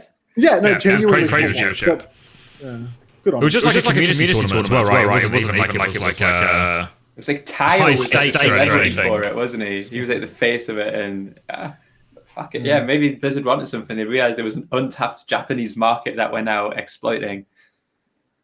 Japan is just like the home of esports or something now. It's the only place where you can get 100,000 people to just randomly watch a Twitch stream. Gunba, if you were to guess, like the top 4 EU play against like the top 4 Korea, how do you think Korea dominates it, or do you think it's closer than people would expect? I mean, anything I say here is going to sound bad, because like history is not on my side, but I think Korea sucks right now. Like, I watch all their games. I watch every game. I watch like NA, every good game, every good EU game. I watch them all. I've watched like so much Overwatch recently. I think co-streaming is a big part of that, obviously. But yeah, I think they suck. Like, I don't know what to say. I think like sometimes they look brilliant. You look like whack Falcons on Dive. It's like, oh, this is super high level. But when they're playing all these different comps, and then you go through like the 3rd and 4th place teams, I think Korea looks like shit. I think they've never looked like, maybe they're still like a little bit ahead, but like they look closer to us than ever, I think, in terms of like, Korea to West. I think Europe is like way overperforming for some reason. Like, European teams are really strong. The fact that we scrim Toronto and we usually probably go even or win, and we're like 2nd place in our region. I know that you guys do well against Toronto as well. It's like there's 3 teams in Europe that are similar to the level of the one team in NA that easily won 4-0, dominated everybody, like wasn't even close, So I think Europe's probably like potentially the strongest region, and we'll see how that goes. I mean, Falcons is pretty special, and so is WAC though. So yeah, so it's hard to compare regions when like you're only even FTG, don't you think? Who? FTG. I think they're pretty good too. Yeah, they're pretty good too. Yeah. But I agree. Like that's the feeling I get too, and it's like I'm willing at land to be punched in the face by these Korean teams and get sent back to reality. But I think especially because of like the World Cup, where I think that like you can't like the gap between like the Eastern and Western teams clearly wasn't that big, especially the European teams, right? And like that TM core and that Finland core, which you're slowly like killing one by one. I think that. Master's still on the team, but I'll get to him. I don't know. I feel like somewhere that like actually, especially when it comes to like, because one thing that I really feel, and I said this before, is like I feel like Korea's like abilities like maybe their meta read is okay, but their ability to adapt like comp wise to play like the strategic element seems like so. Like the Korean coaches, like they seem to be so. Maybe they're really good at like building how to play a comp, but they seem like so many games. I'm like, why the fuck at Genesis just putting like Kalios in map 2, playing backbreak against WAC in the mirror on Hollywood? Like, why don't you attempt to do something different? And I don't know. I feel like somewhere that like, especially if it's like more money like goes away from the Korean scene, I could see that like I could see the Europe to Korea rivalry becoming like actually like quite close. I mean, I feel like it'll just be big on a meta read too, though. Surely, it's like I refuse to believe that like the EU kind of dive, like Chase Torch, Hardy on Winston or whatever. Like this is not top Korean level dive. Like be so fucking serious right now. Like the Korean like standard of dive is so much higher than anything in the West.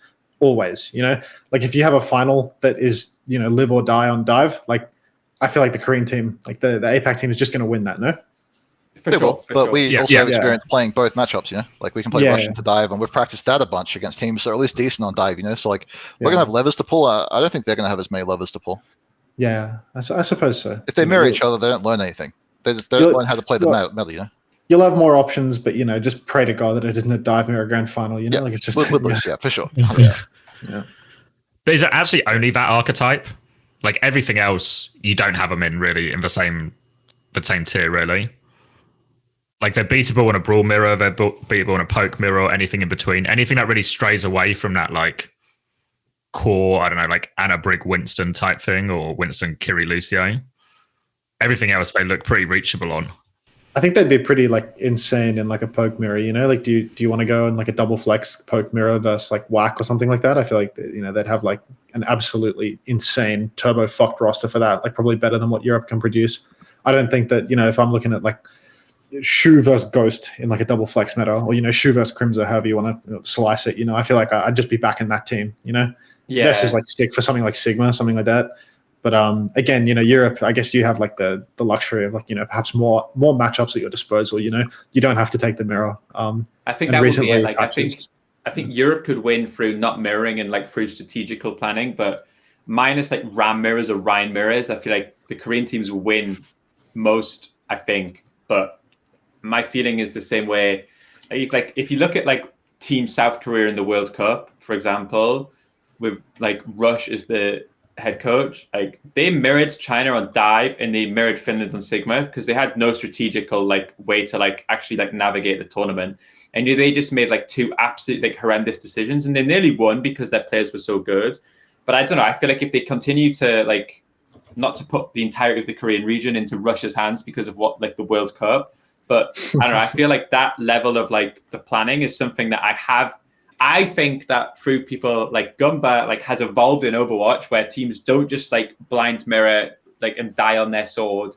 And I look at when I watch the Korean region, I think they still haven't caught up to that yet. I still watch too many teams who are 2-7, full mirror whack, and go 0-3 in the most predictable outcome possible. Like I still don't see any of them like truly try to win the series in a like dishonest way, if you can call it dishonest.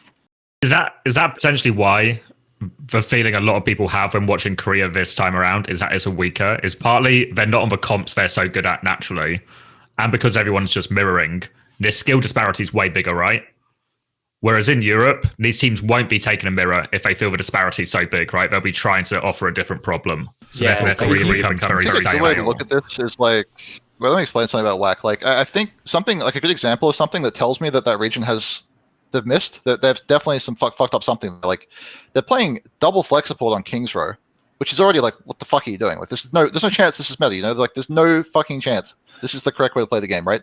And that's like the best team in the region doing that, And then you'll see a team that has a main support. You'll see a team that has a main support go into the match and mirror them on that comp. So dumb. It's like, this is bullshit. Like this is nonsense. When I see teams play like exactly what you're saying, double flex support versus whack on maps where it's so clearly like there was a counter or like a bet, and they just do it because that's just what they do. It's almost like they fucking handshake. Hybrid maps, this is a double flex, okay? So whatever happens, you have to pick double flex, and but they're really good at double flex. Doesn't matter, sorry, they're the rules. And it feels like that's like where I look at like this is exactly like an example where it feels like it's like so obvious that if you play like these matchups against certain teams, like that Genesis has no chance to win the mirror, but they just like opt into it every single time. And I don't know, I just look at some of them and I'm just like, I actually can't understand, like, are you even attempting to win this series?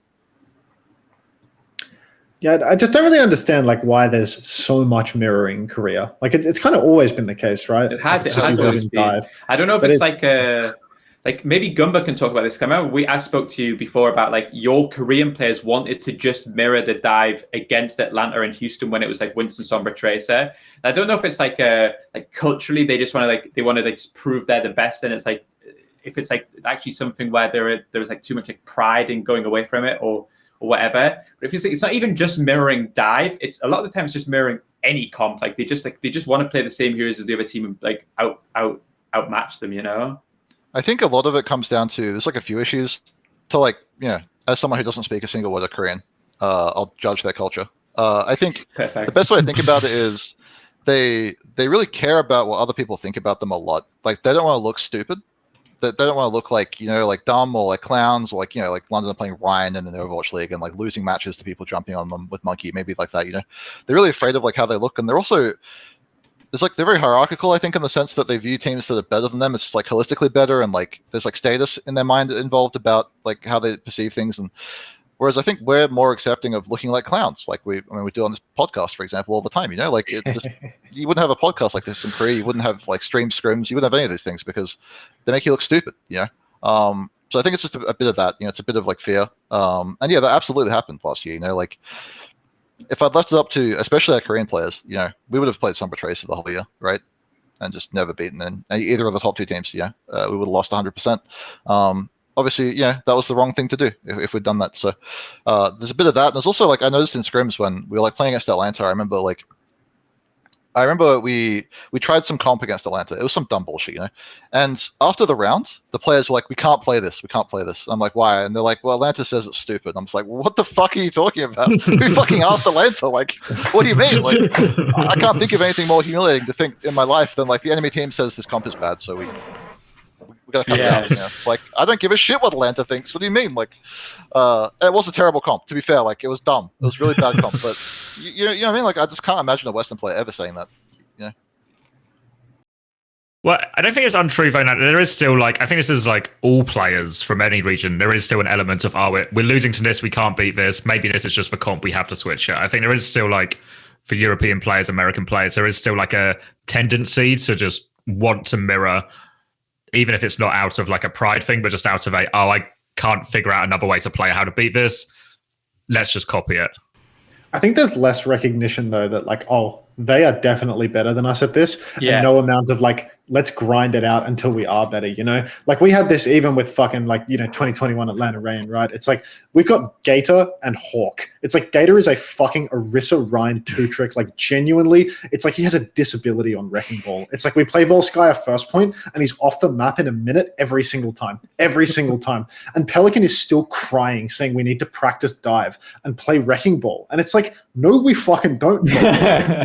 Look at your Wrecking Ball. Like you want to grind it out and win the dive mirror versus Los Angeles Gladiators. It's like Kevster can walk on water when he plays Tracer. Edison can't speak when he plays. Like it's just not fucking happening, you know? Like nothing was going to work about that. But even though Atlanta had so much demonstrable success avoiding the mirror and countering perma, it was still, let's grind out the meta, not let's play to our strengths, you know? And I feel like there has to be something cultural there because it's like, it's happening. Now that I think about it, like I've encountered it with every team. It's like Lastro in the year before on Valiant, it was like Sombra Reaper was the meta. And this hog shit started getting played and they were like the outliers. And I remember saying, I'm like, wait a minute, this team that has agilities on hog is fucking farming. This team that was absolute trash is fucking farming. Guys, we need to play this or we're going to lose. And Lastro looks at me and says, oh, if we play this, I won't play.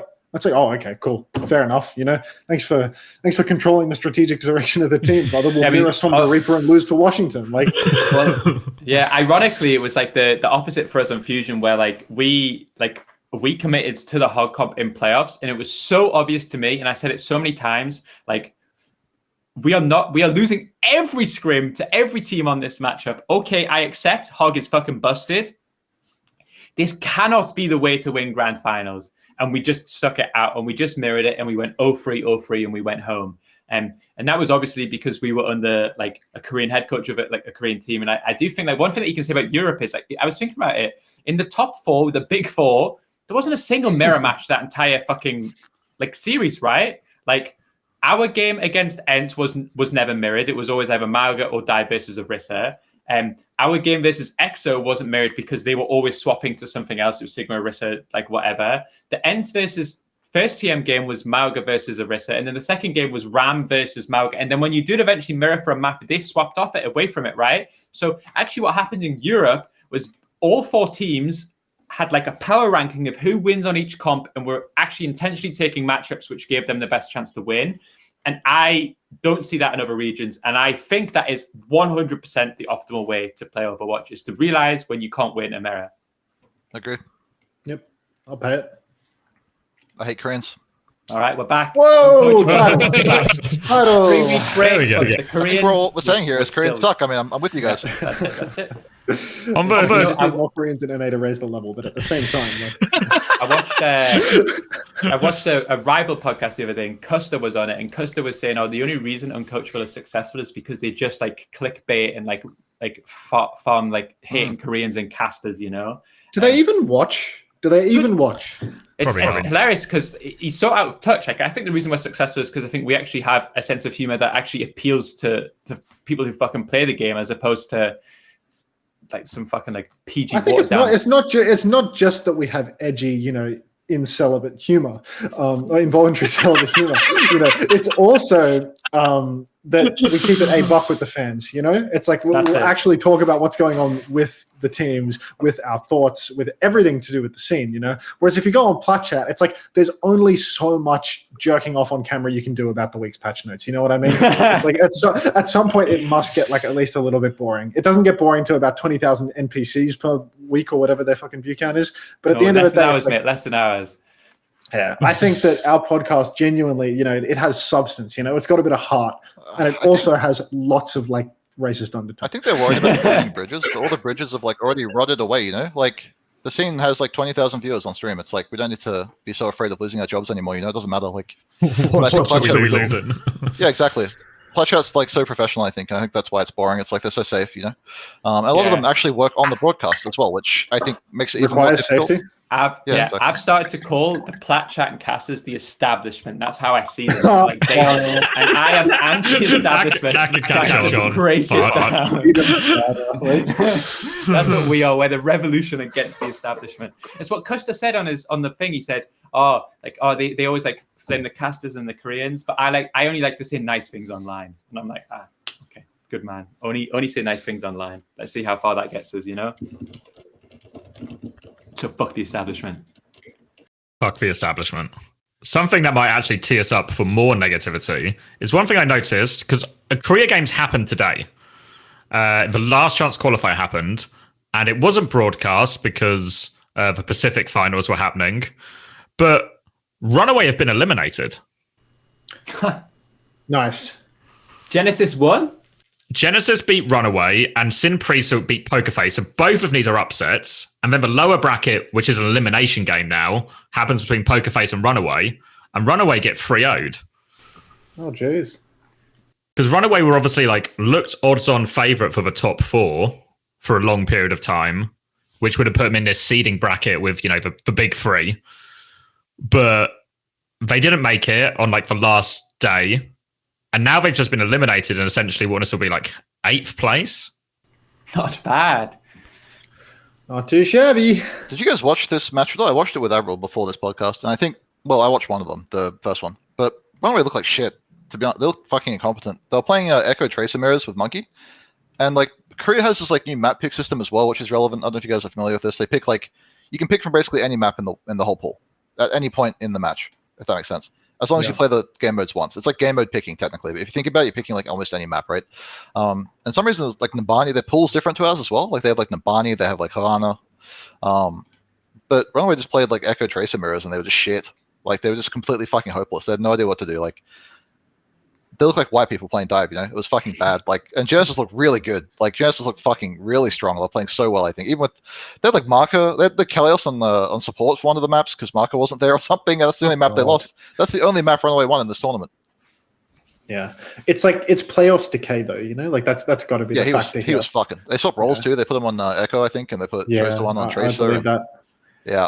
Yeah, because Echo's like the sleeper one where it's like, oh, you need to have something going on inside your head. Yeah, and Tracer one's like demonstrably not that guy. You know, like he can point and click, but he's just Kel and Monkey was just fucking crushing Mag. Mag looks so shit. Like I mean, Mag has been like the biggest disappointment failure since literally like the very start of his career. Wait, who's on the roster of this RunAway team? I'm pretty sure they have multiple frauds. RunAway, Vigilante as well, and Lee Jae-gong. Lee Jae-gong. Yeah. Everyone who's not a DPS on this team is a fucking phony. Like every single one of them, I think. I think they're some of the biggest names with like the worst on average performance. Those 3 people. Yeah. I mean, Vigilante hasn't even had a performance, bro. He's just been fucking riding the bench for the entirety of his career. He's been getting hyped based on the teams that he's been on, but he's just been on the bench for all of them. That's just like the hype. I thought he was good for Atlanta for a stage, though. I thought he was fucking good for that stage. He's good at Zen. I'll give him that. Yeah, he had a good Queen streaks. Yeah, he's a Korean Majed. Like, Can happen. Kappa. well, Majed's actually Korean now, so I guess he's not. Yeah, is Majed have a Korean Majed? What the fuck is Majed doing, Perma? He's living his best life, I think. I'm jealous, actually. Dude, his Instagram story, it makes me so jealous all the time. Like, he's just, I swear, it's like steak night, steak and pasta night, you know? Steak and lobster pasta night. Like, I don't know, dude. Like, he's just hard chilling every single day.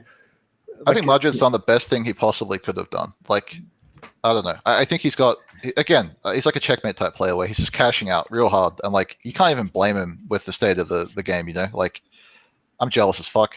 I don't know what to tell you. Like, how much did he play on your, like, did he play Perma on the 22 Florida Mayhem? yeah, like I said, we qualified for every tournament with him and Hydron on the roster in the starting team. Yeah. I mean, for like all of 23, he was just a bench player until World Cup.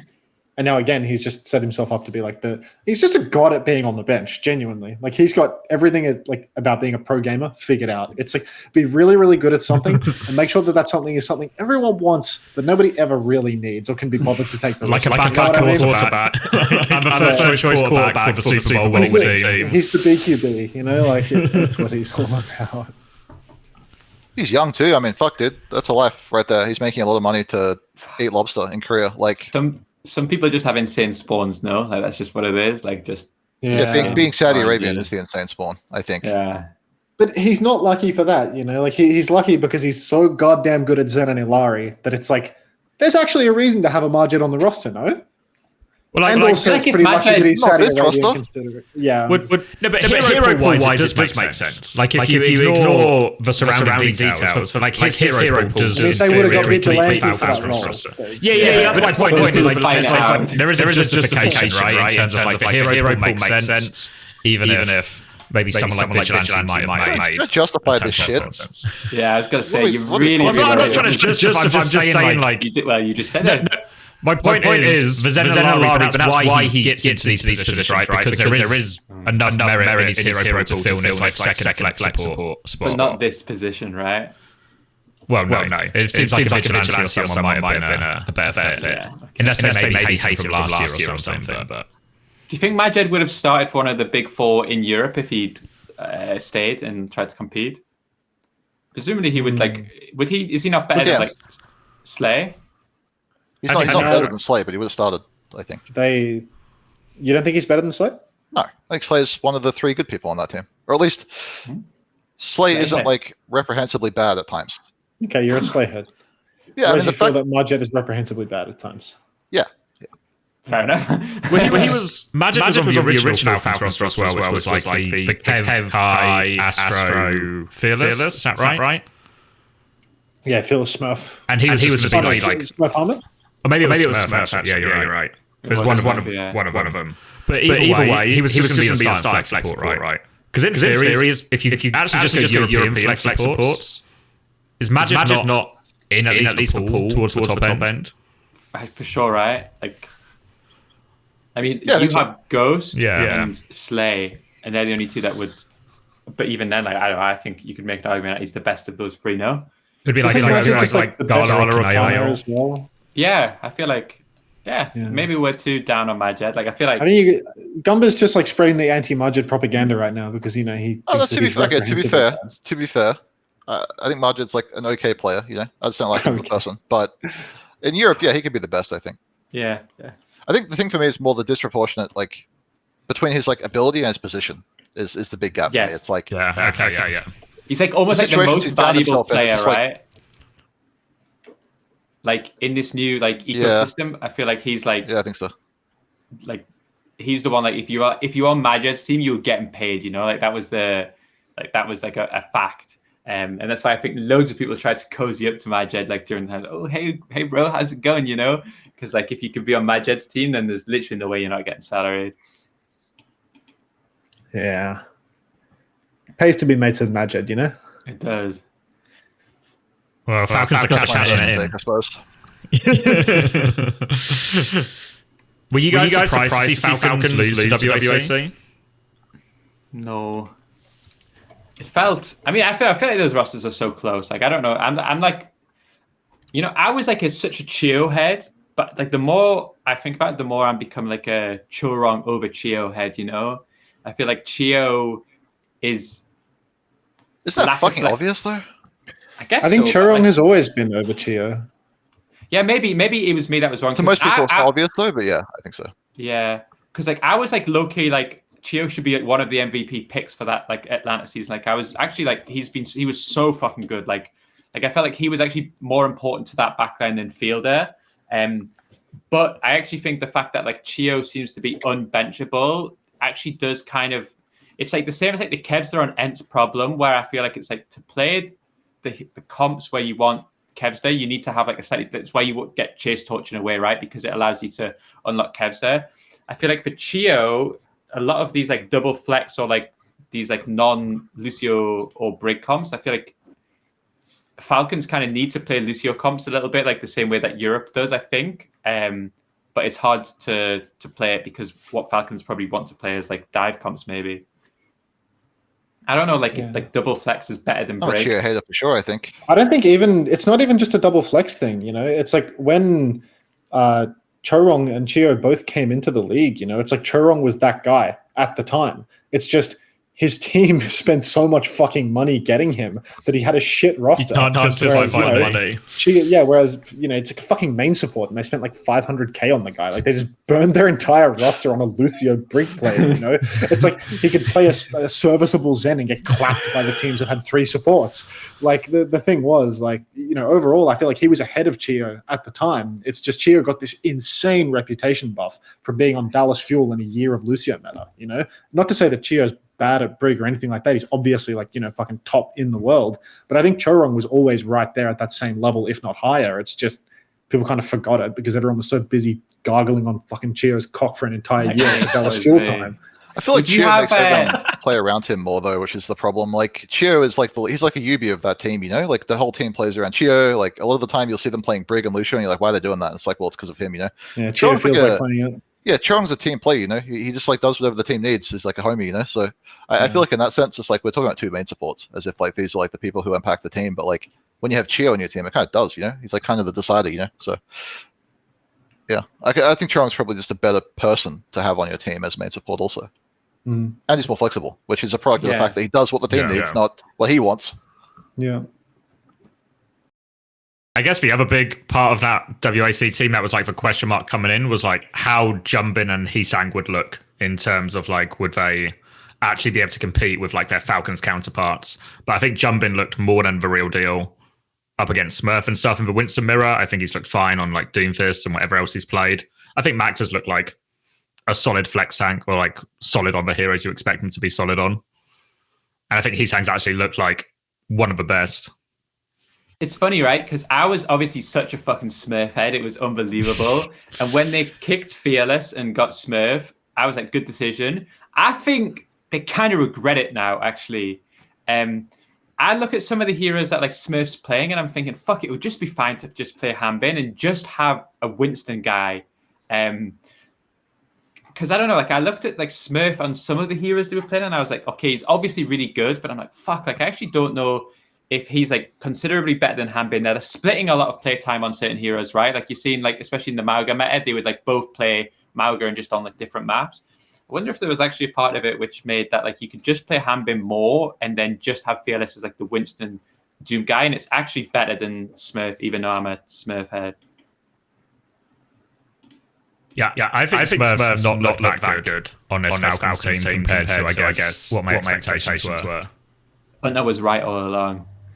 It's just old age comes for us all, you know. Like, yeah. Smurf pushing 40, right? Smurf. I don't know. I think like Hanbin was playing like Hollywood. He was playing Monkey. You know, like I just think it looked like shit. Sometimes these teams just blow your mind, don't know. It's like they load in, they put fucking Hanbin in, he shifts in on Devo, explodes, disappears from the face of the earth, and then he's just fucking jumping on Winston, just space jumping and getting killed over and over and over again. Like there's just How is But it's for double flex maps, so you have to put Hand in, you see. It's so fucking dumb, man. Like, it's so stupid. Isn't that the story of that match though? Is the fact that like, basically, if you really think about it, I mean, I watched that match a long time ago now. It's been like a week, which is, I mean, that's 100 matches ago, right? But I remember like just thinking while watching that WAC versus Falcons match that like, what the fuck are Falcons doing? You know, strategically, they had something weird comps, like weird like roll swaps, like all the shit going on. It's like it's funny to think that Crossy's like losing to his former tanks that he fucked up with the roll swaps by fucking up the roll swaps on his current tank. You know? It's like it's ridiculous. Like this is the second time it's happened. It happened in Flash Ops too because they lost to Max and Jumpman there too, right? So yeah, I don't know, really strange match. And like I think by the end of this match, Falcons was like copying the Anna Brig from WAC, right? Like I think who was it? I forgot who was interviewed. Maybe it was Heesang. But I think WAC weren't planning to play Anna Brig on the third map, but they just decided, if they're going to play Anna Brig, you're right. So WAC just freestyled Anna Brig. They did, I guess, a Twisted Minds. Don't play the comp of the map. Don't normally play the map. Let's just do it and then just beat Falcons on it. But like, look at this map for example. Like, what was the plan here for Falcons coming into this map where they end up with Hanbin on Monkey against the comp that WAC always play? Like the style of play that WAC literally play every time. What like they're somehow surprised by this? Like, what was their original comp? Can you check?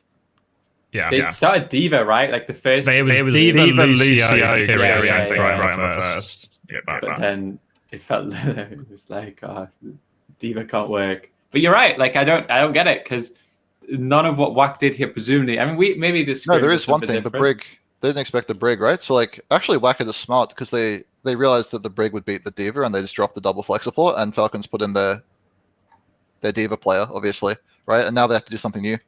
They played a comp to which the counter was Monkey, right? Yeah, I guess that's maybe like the shit, no? Yeah, but Winston's also really fine. I mean, like against like Anna's, Winston's fucking fine. You don't need Diva to beat that. Diva's probably better on this map, though. I can see why they wouldn't have wanted to like change their roster and their approach when like it would have already worked. And like the bad Brig stuff, this was the first time it was played, I think. This is the first time I saw this Korean comp. team plays it here religiously. I think the WAC coaching staff deserve a lot of credit here. Moon? You're a Moonhead? Well, Kong would be the one that I think did this, but... Oh, dude, I nearly freaked out for a second there. I thought Yaki getting a Yaki. But for a second, I thought this was the team that Yaki was coaching. It's like, no. He's doing FTG, I think. Yaki did finish third, which was higher than the big four. It was probably all him, bro. Like he taught Violet how to play Overwatch. Like genuinely, just fucking another classic coach Cav. Professional spectator, even when he was playing Overwatch. I think the story of this WAC team is like the rise of Kong, you know? Not to make it sound like a fucking Marvel movie, but like I think that WAC team's been cooking for a month now, you know? I think that deserves credit. Like who did Kong coach before this? He coached the Shanghai Dragons team that won. And then I think he coached Shanghai. He's coached Shanghai like every year, I think. The rise of Kong. With Moon? He won Overwatch League. He doesn't get any credit. No one talks about Kong, this guy's he's winning. Yeah, geez, his Wikipedia looks like someone who needs a glow up. Yeah, Shanghai Dragons into Blossom, back into Shanghai Dragons, then to WOC. I mean, there's a lot of frauds in the scene. I feel like we should talk about this guy more. You know what I'm saying? I don't know. King Kong, right? Just talking about how Koreans playing the same comp, and we talk about how Koreans keeps playing the same garbage all the time. It's like WAC doesn't do that, you know? Like WAC is a team that doesn't mirror match and like has their own identity and like uses their players in ways that make sense. I don't know. I guess the Reddit take here as well would also be to very much imply Crossy is still on his fraud arc as well. Yeah, but he's got the second coach with him too now, right? He's got Junkbuck there. Junk. He's bringing him down too. Taking the whole band with him. Oh, jeez. Falcons has to lose. It's too good. Yeah, that team can't win. It's just like everyone expects it to win so easily, they can't win. The ultimate, as big as expectations can be, if everyone starts calling you the best roster ever, all you can do is fail, actually, unless you win everything comfortably. So maybe Doom from the start, but we'll see. It's a roster that can't deal with bright lights, you know? It's like a bunch of Hydrons all of a sudden. It's all right. They've still got like another 50-odd games in Korea to get it together. Yeah, I mean, they're going to change the pick ban, you know, map draft format like 3 more times before they actually get to a match that matters, so it's no big deal. I feel like we maybe skimped over NA a little bit. Was there anything else? I mean, I guess ultimately maybe for you, until Luminosity finished, probably where you expected. Yeah, I mean, I'd say that we were kind of like fighting for the third place slot, But then with the way that things fell out, it did seem like, maybe we could have been, I mean, we came fourth, right? But maybe we could have been aiming for second, right? Because it's like I was thinking, and I think the whole team was thinking, yeah, we're fighting for third versus Timeless. And then Timeless goes and beats M80. But, we lost to both M80 and Timeless at the end of the day, Like the second and third place teams, we lost to both of them. So I guess we kind of finished, roughly where our mental expectations were. But I do feel like those games are spectacularly winnable, There's no such thing as like a close 3-0, you know what I mean? Like if you get 3-0'd, like you'd fucking lost the series. But at the same time, it did feel like those are some seriously winnable games, and like maybe those top two teams, well, I mean, second and third place teams, quite beatable in North America still. But yeah, I mean, I do think at the end of the day, NA pretty much, apart from M80 losing to Timeless, all came about as expected. And maybe even people could have expected the M80 loss because it's Hydron in a match where the lights go on. The other team that had the big underperformance, I think people were like terming it as an underperformance, but I'm not sure I agree, is that LFO bottoming out essentially. That wasn't an underperformance. I feel like that roster was doomed from the start in this roster. Yeah, no, that team was just fucking they awful. Will stay LFO. What is LFO? LF org? Looking for org. Yeah. I actually named that team. That's my attribute that name. But I don't know. I mean, apparently from what I've heard, I mean, just really bad like internal like politics. I think not really getting along as teams as a team, and then also just like the meta. They were built to be like a Doom Echo Tracer team, which doesn't exist. I don't know. Tragic. Yeah, I don't know. It seemed like you look at all of the players on that roster and you think, damn, this could be like something decent. But right from the very first day that they'd formed, any team that scrimmed them, like they immediately kind of knew. It's like you could feel it, like they were so fucking weak and they would just lose so easily. Like they would just fall over. It's like you would sneeze and the block would be 6-0. You know what I mean? Like it's just path of least resistance. But I do think like a lot of the players on that roster are going to wind up like making something reasonably competitive for the next stage. I do think that like, when they retool that a little bit, you're going to see like another reasonably competitive team form in North America. Like there's going to be more competitors for like the third, fourth slot in OWCS 2. Yeah, I guess like Seeker's the big one who feels like he's really been like just cast adrift by this. And I guess he's also screwed a little bit circuit point wise now as well. Because he's got like 15 of them, bro. He's chilling. 15. He got more than Big Minnow and False. But I feel like the obvious play, or maybe not the obvious play, is like to form like LFO and Students of a Game and just sort of shove them together into some sort of like semi-decent team. Could be like an all right roster. Aren't they doing that already? Is that a leak? I don't know. I think that's already a thing. But I mean, I don't know if they're going to replace like PG or WC on that team. Yeah. I think there's some sort of merging taking place right now. Like a decent team with. That's going to happen in every region, though. It's going to happen in Europe too, right? Like that's already happening, I think, in Europe. The Storm's been talking about it. I've heard about Gala and stuff. So like, I think that's going to happen in every region when these teams realize that they can't make the top three. They're going to just assimilate into one big team that has all the good players from each team and try and take that third spot, right? I don't think it's going to be very successful, given that they only have like a week to prepare and build a whole team and build a map pool and find coaches and there's going to be like holes in some of the roles, obviously, because the good players got taken. And if they do succeed, I'll just take their tank. The method. Always get fourth tank on the team. It's fine. Yeah, I don't know. But also, you can also what else are they going to do, right? They might as well take a shot at it, even if it's a punt, because if you're not making top three, the prize pool difference between like whatever else is kind of whatever anyway. I feel like for those type of players, actually, the chase torch method is actually what you want. You want to kind of create a team which like is like pretty competitive, and then hope one of the teams with salaries comes and steals you. Like that's like the pipeline where like the big three will try to like win all the spots, and then if you're one of like the next like five, then you actually just want to be like the best performing player on your team and hope that there is like a slot open up on one of those teams. Like what Chase did, like he probably felt bad about leaving EXO, but it's what he had to do. Like it's a team with no resources versus a team with a salary. It can't compete because you will just get your players stolen like every single time. Should have signed them. Yeah. Seems like everyone either nearly signed Chase or is eventually going to sign Chase. Well, it's actually ROC that's going to sign Yeah, Chase. Gunba doesn't know it yet. It's right there, isn't it? Kevin Kine with him as well. Fuck, they brought him back. Well, they can take me too. I mean, fuck. I was going to say Gunba will do everything Kareev's in his not power that, to remove unfortunately. Kareev from power. Overthrow Kareev. And then I guess there's a couple of other sort of like, I guess, side topics. I guess we should talk maybe a little bit about the broadcast in terms of some of the games weren't broadcast at the start, which is one of those things where it feels really shit, I think, at the start to say, the main event's starting, but you're not going to see half the games. I don't think that's very common in any of these esports once you get to what is supposedly the main event. But then also, a lot of these games are also a bit shit as well. So maybe in hindsight, it's not like the greatest loss, but I think it just, maybe it's more of a demonstration of the true finances available to the broadcast this year.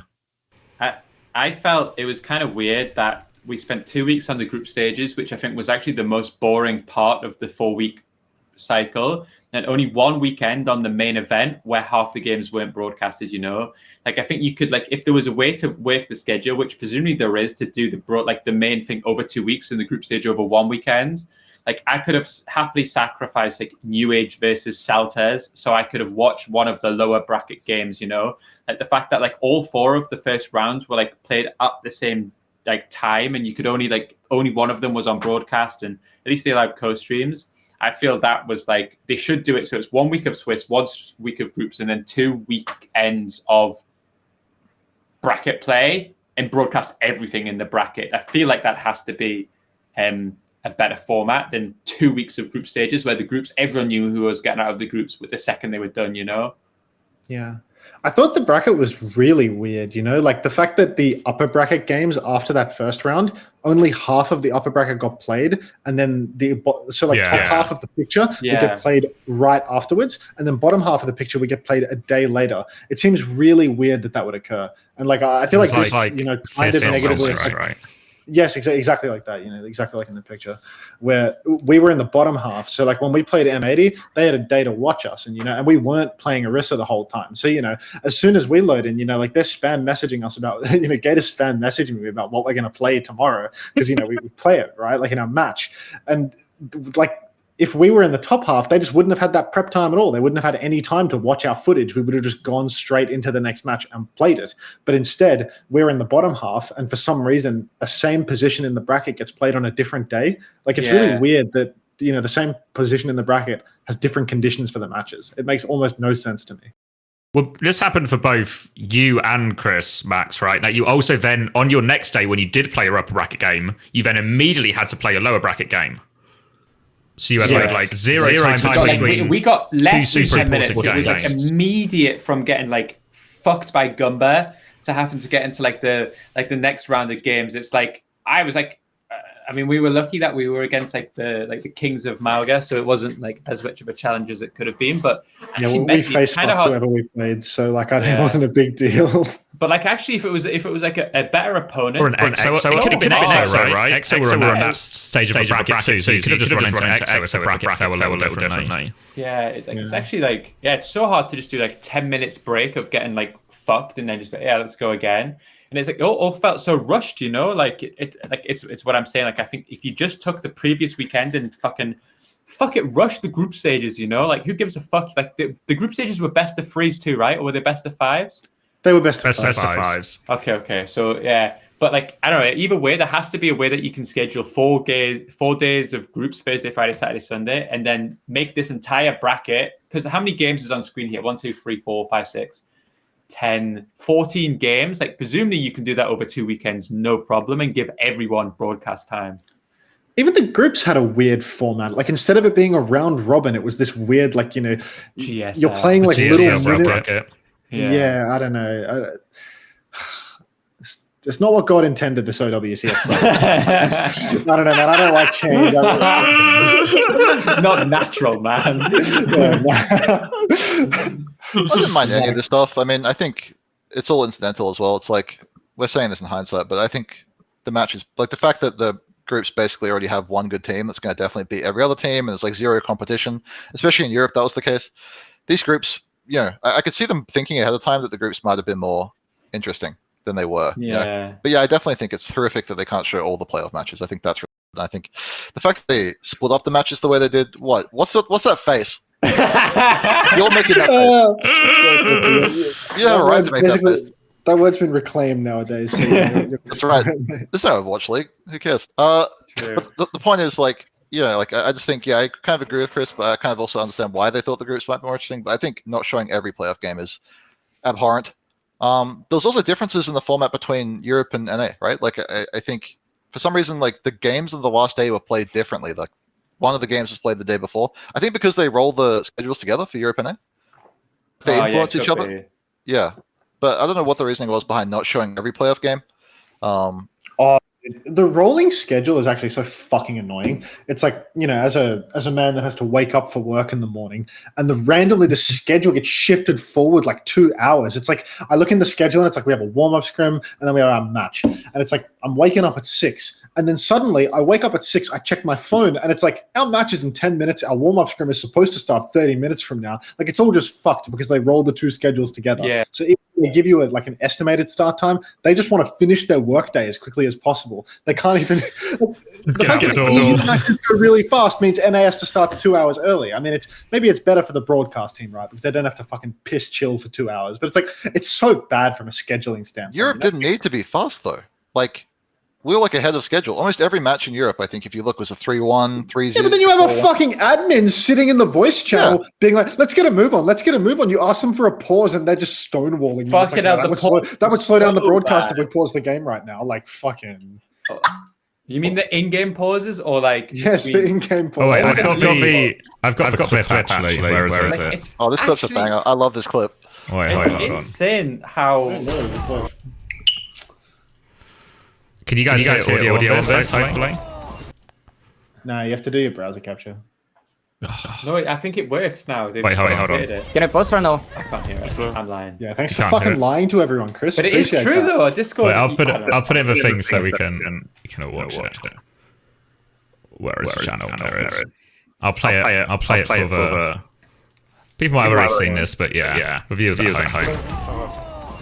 Can I pause or no? 3, 2, 1. Yes. Pause for what? My right click broke. Spencer, should we pause for mechanical? Yes. Yes.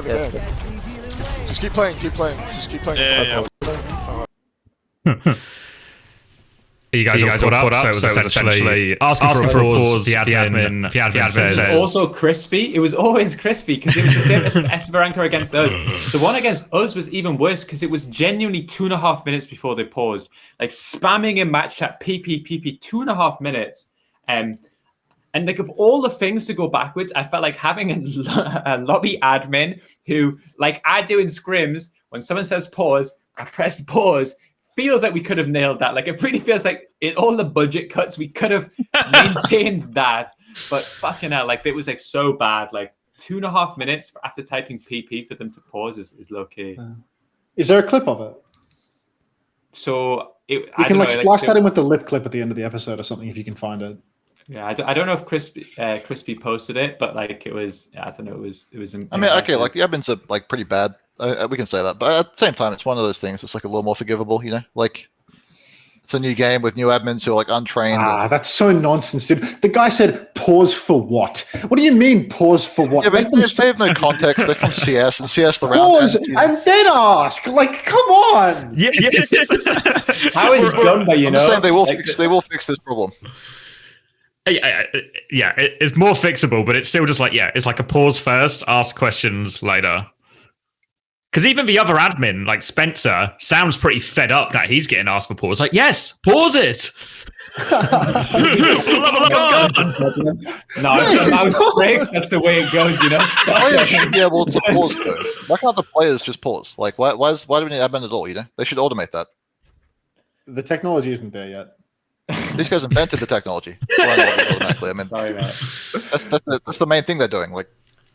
Can we get a custom lobby code, a SATA code, where it reads the chat? Is that a thing? Probably not. I feel like Seder would have added that if it existed. They can just Yeah, add I like a think so. hotfix, like Control R or whatever, pause the game. Must be possible. I don't know. You think the devs are going to hotfix? No, for Seder could do it. Seder could do it. Right. Satan. Do you see Seder getting shouted out by the FACEIT account? Like the I did, yeah. He tagged him as a tweet too, right? yes. What like, did he do? randomly. It was like And a meme low key, it post, looked like an airport shooting. It was Yeah, like, I thought it like was. a real- I was so shocked by the tweet because I was like, is this not like fucking? I thought they were like making a joke about the thing that had just happened in Russia or something. It's like, geez. Yeah, I didn't realize. Yeah, I don't know. Fucking. it's I like thought Vax so to too. here with love hearts, and it's like a public place. It's like, oh, okay, it's like far out. The Vax Day, yeah. Yes, jeez. Look at all these people just line them up. Like, Jesus, FACEIT, relax. I just immediately when I saw the tweet, it was like the Modern Warfare 2 no Russian mission. You know, like the really famous that one. That's felt what bad, my felt head bad. went to, and I was like, fucking hell.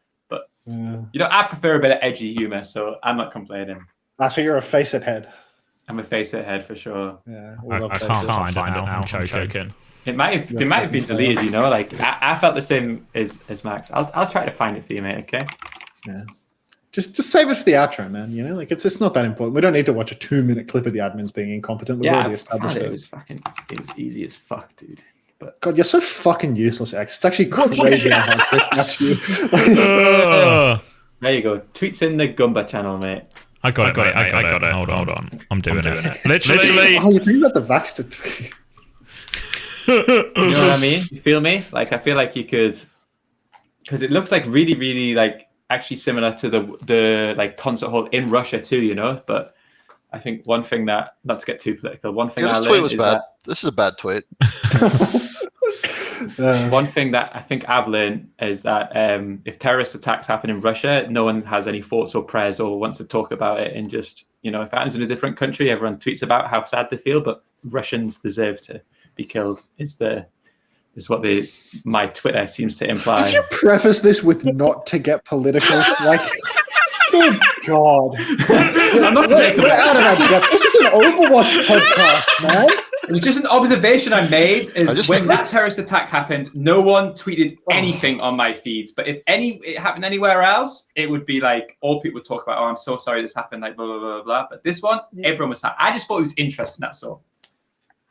You just don't follow enough Russian people on social media. That's your problem. No way, dude. Because if the same thing happened in fucking Finland, I would have non-Finnish people tweeting it non-stop. Oh my god, this is so horrible. Like, I'm so sorry this happened. No, I'm right but here for sure. they're like allies or something, you know? I think Like, Chris you is get, you get, right. like mates association to some No, extent. he's right. No one cared about the terrorist attack for some reason. Yeah.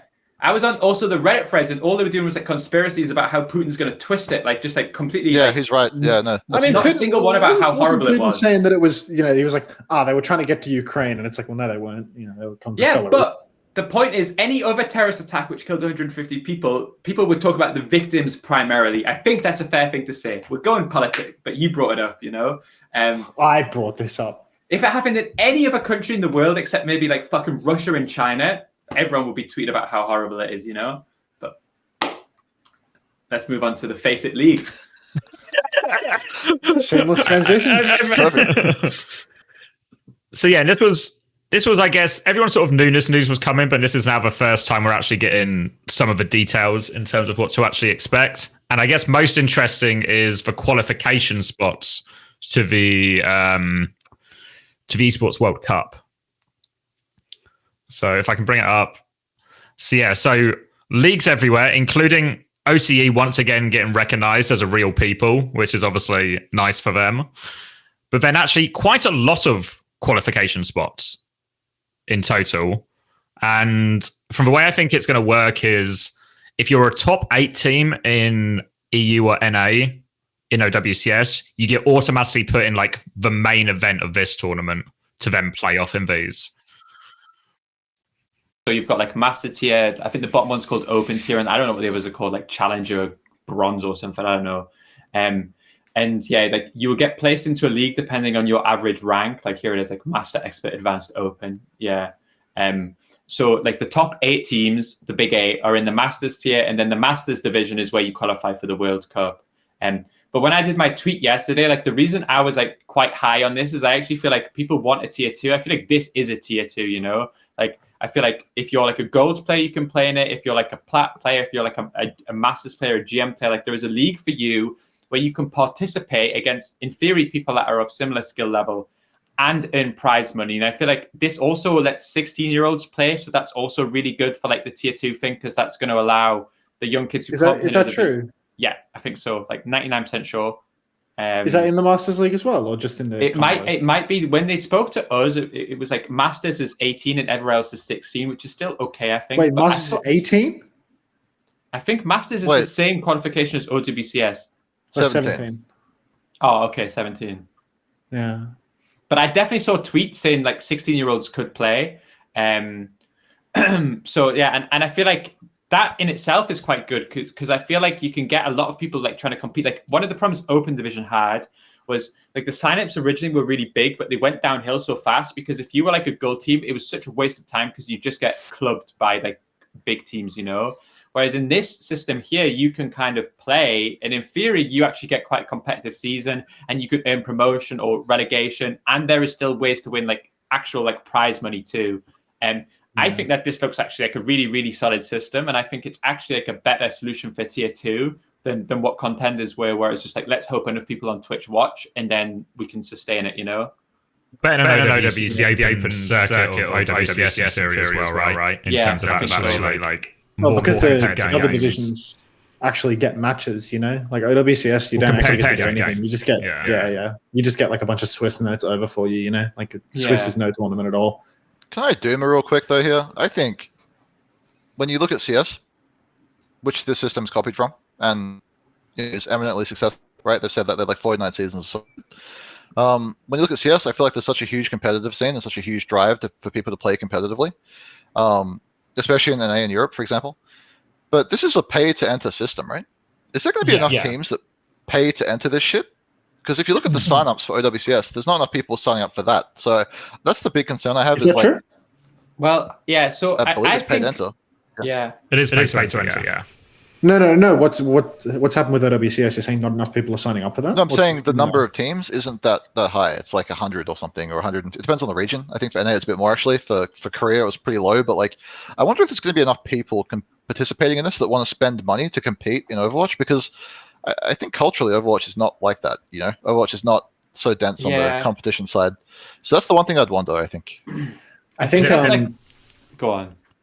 I think they're making like massive. Oh, I was fuck it. Who's going, man? Who's coming? Go back. They're making really big efforts to like astroturf the social media for this on the release. You know, like they've been briefing content creators about this stuff for like ages, like really ages. I think when there's going to be like a huge effort to try and promote this through like every content creator imaginable, like even you know, like people that are super not competitively minded, basically, because I think they really want to encourage play in this. I think even if it's not like a system that we're familiar with or that the game is huge on, I think that they're going to really try to force it, you know, like get everyone hyping it as much as possible. And they might not necessarily be paying the content creators, but they, you know, basically just giving them a wristy under the table or something in the hopes that they will, you know, promote the league a little bit.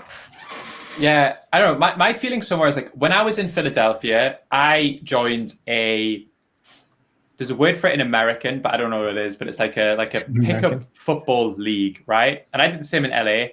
And I would pay way more than $6 a month to play in these leagues, by the way. Like, if I saw tweets of people saying it's like $6 a month, is like, what the fuck? Like, bro, if you can't afford $6 a month to like pot, like, what can you buy in the world? Should have been playing this much Overwatch if you can't afford $6 a month. You know, because we can't say that, I mean. $6 a month is like one fucking coffee or half a fucking cinema ticket. Like, there's almost nothing you can do apart from live at home and do nothing that $6 a month doesn't require. But when I did it for the football leagues, obviously I was never intending to go pro in football. I kind of realized that wasn't going to be my path. But I would play, and it was just really fucking fun. Like, it wasn't like it was just like, yeah, I would love to play in the league. I remember the first year, like, we won the league. It was like one of like really good memories. The second year we finished like fucking bottom. That wasn't as good as a memory. But like those weekly competitions were really, really, really enjoyable to me because I loved playing football.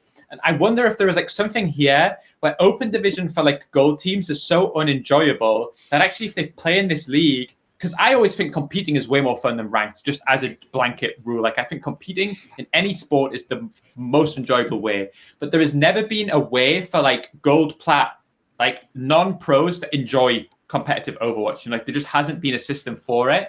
Wasn't that OD? But OD, that's what I'm saying. OD was fucking pointless for them because they would play 10 games. It's the same as the Swiss stage. They would lose most of them. And they would like, it would be like, fuck, like we wait once a month or once every 2 months for this. And we just get fucked by like GM players. Whereas this, like the 50-year-old dads can play in the gold league and they get their game once a week. I feel like there was actually like a genuine like enjoyment factor here that I could see that would keep teams coming back. I think this stuff already existed. You just don't know it. Like it was just third party. Right? It wasn't Blizzard sponsored. You know, like isn't this what like? And don't get me wrong, but isn't this what like the Bad Pachimari League and shit is? Like I don't watch the Bad Pachimari League, so I could be completely wrong about what BPL actually is. But isn't that like what this kind of is? You know, it's like for like. I have no idea, but I guess like this being more official with like big prize pools it's maybe something different. But you say big prize pools, there's not going to be any fucking money in these. But if you're a gold player, there's like it's way fucking better than anything else that's ever existed before, right? I mean that starting 170k prize pool for this tournament. That's like across regions for the whole year. Like, so it's free. It's for whole year, all regions 170. So it's going to get split up. I'm sure. It's like fuck all, bro. I thought it was like 170 per season. I think it might be all year. Because I'm sure when I had they're my not going to pay gold players to play this game. I don't know. Maybe the maths is wrong, but I'm sure it was like we got told it was like I don't know. Maybe I'm wrong. We're launching season 1 with 170k prize pool. Yeah, that must be for the whole season, right? Like that's not like season 1, 2, and 3. I'm sure that's what they told us when we met them. It was 170k per season. But so it's phrased as one season, but it also uses phrasing like to motivate more teams to sign up to kickstart our new sustainable rewarding structure. So it also sort of, I think, it's at 170k for season 1, but it might not be 170k for the following seasons as well. But yeah, I mean, that's fair enough though, right? Like actually, like fucking good luck making money in esports. People don't fucking pay for anything in this fucking game. Like people would not pay a subscription to watch the games. Like there's no way to monetize the viewers.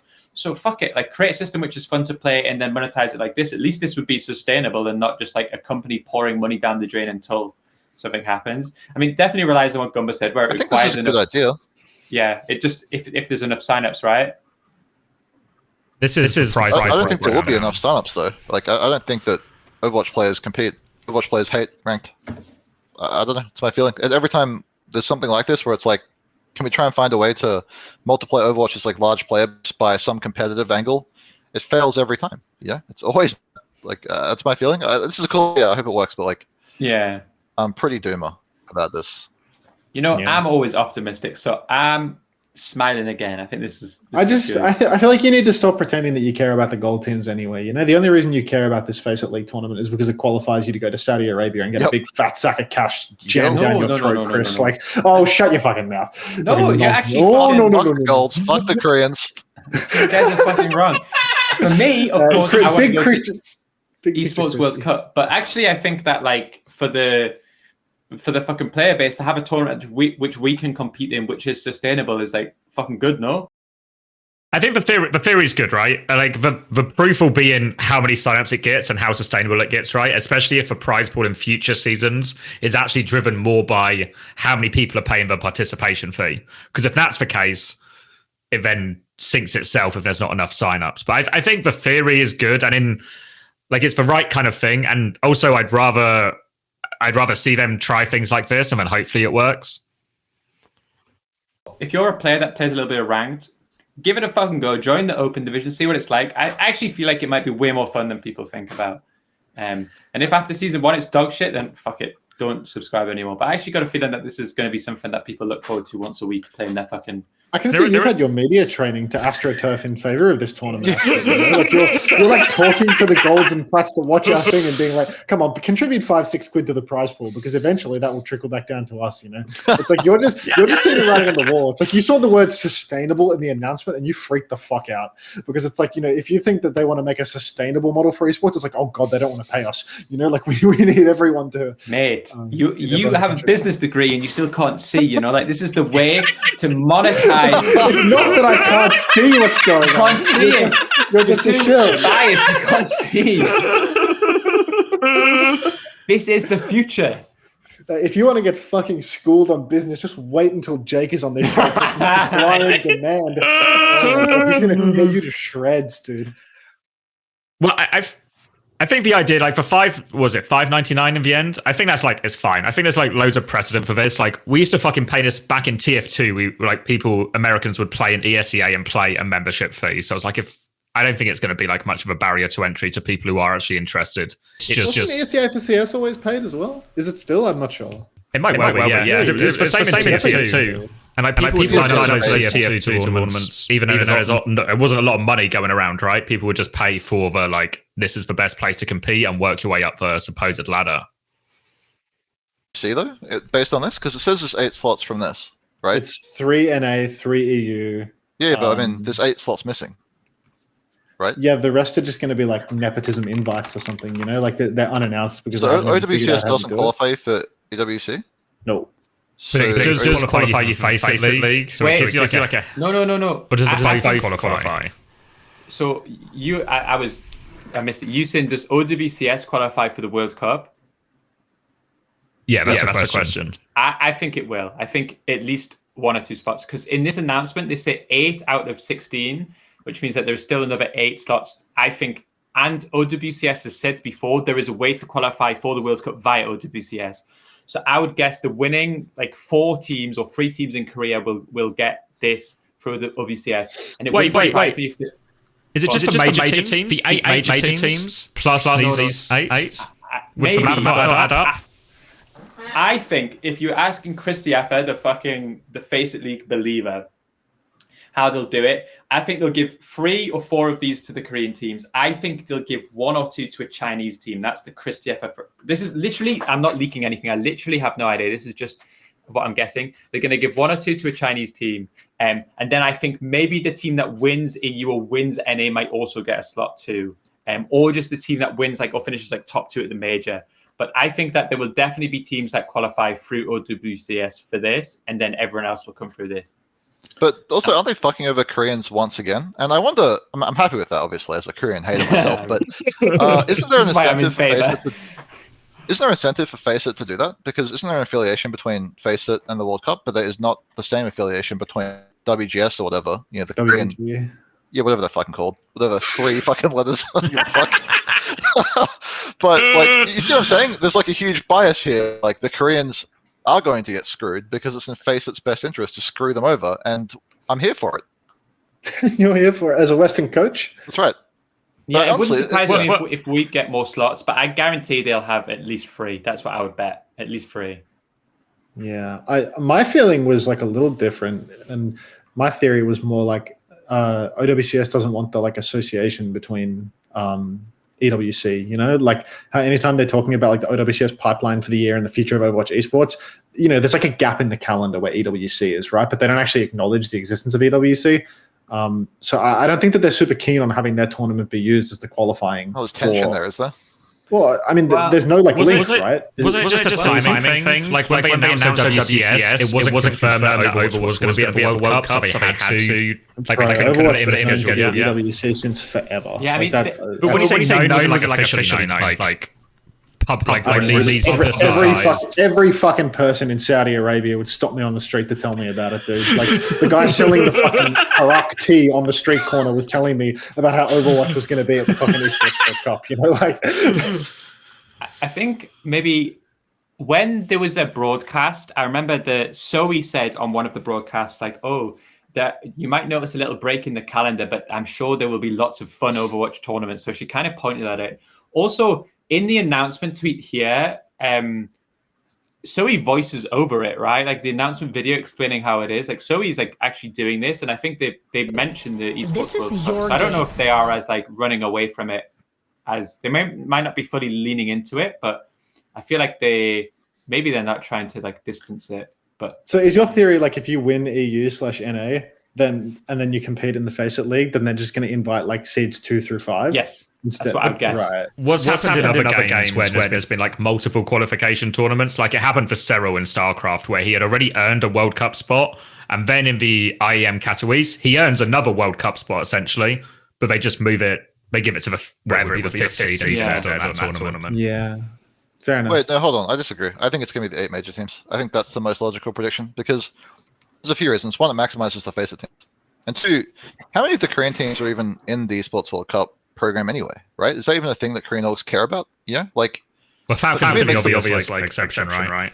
Right, exactly. But they're gonna get one of the 2 spots anyway. So it's like for me, I could definitely see this tournament fucking over Korean teams, and we should believe that because that gives us the highest chance to. So I think I'm so convinced a Chinese team is going to be there, at least one. I'm so convinced that there will be at least 1 or 2 Chinese teams. But how would there be a Chinese team? It would just be Hunter's Buff again. There's no tournament. Well, it will be, yeah. They might even get all invited, I think. But I'm like, I don't know. I got a That's such a hack job. I don't know. They'll do some sort of like. I think China's coming back soon. I got a feeling it's like in the next like few weeks, it's fucking coming back, and they're going to do a tournament. They could do the 8 majors and then just like let the rest filter, but. I don't know. My feeling is, I don't know. I feel like there'll be more than 2 Korean teams. Maybe if it's the 3 major teams and then the next 3 in Europe, I think I'm definitely getting in the top 6. I'm going to be a big six member. But I hope you're right, Gunba. Do we think this is a satisfactory solution then for like also the excluded regions previously, like South America and OCE? It's more than they deserve. They got a slot for free. Like, yeah, I think getting a free slot at EWC is actually crazy for OS. Like, yeah, that's big. Yeah, and South America as well. South America, like fucking who? Like, there's just your DMs have just been fucked. I'm so sorry, bro. Can we play Esports in South America? Until let's run it back. Like. I think you're going to qualify for South America. I think no, me and other players like we can run it. Yeah, it's like South America's probably said that you could bring Alamau back and it would be okay. You know what I mean? Like it's bring class back for Valorant on a holiday. Like, yeah, exactly. Nah, I mean both of these regions. Like I'm kind of wondering, like, are you going to see 3rd place Korea go compete in OS? Like, is that a possibility? It must be regions of the FACEIT League, right? Yeah, but there's 2 slots for imports. Okay. Yeah, so like, can we just get Violet to pull up for the OS tourney, like to get a slot at EWC for some money?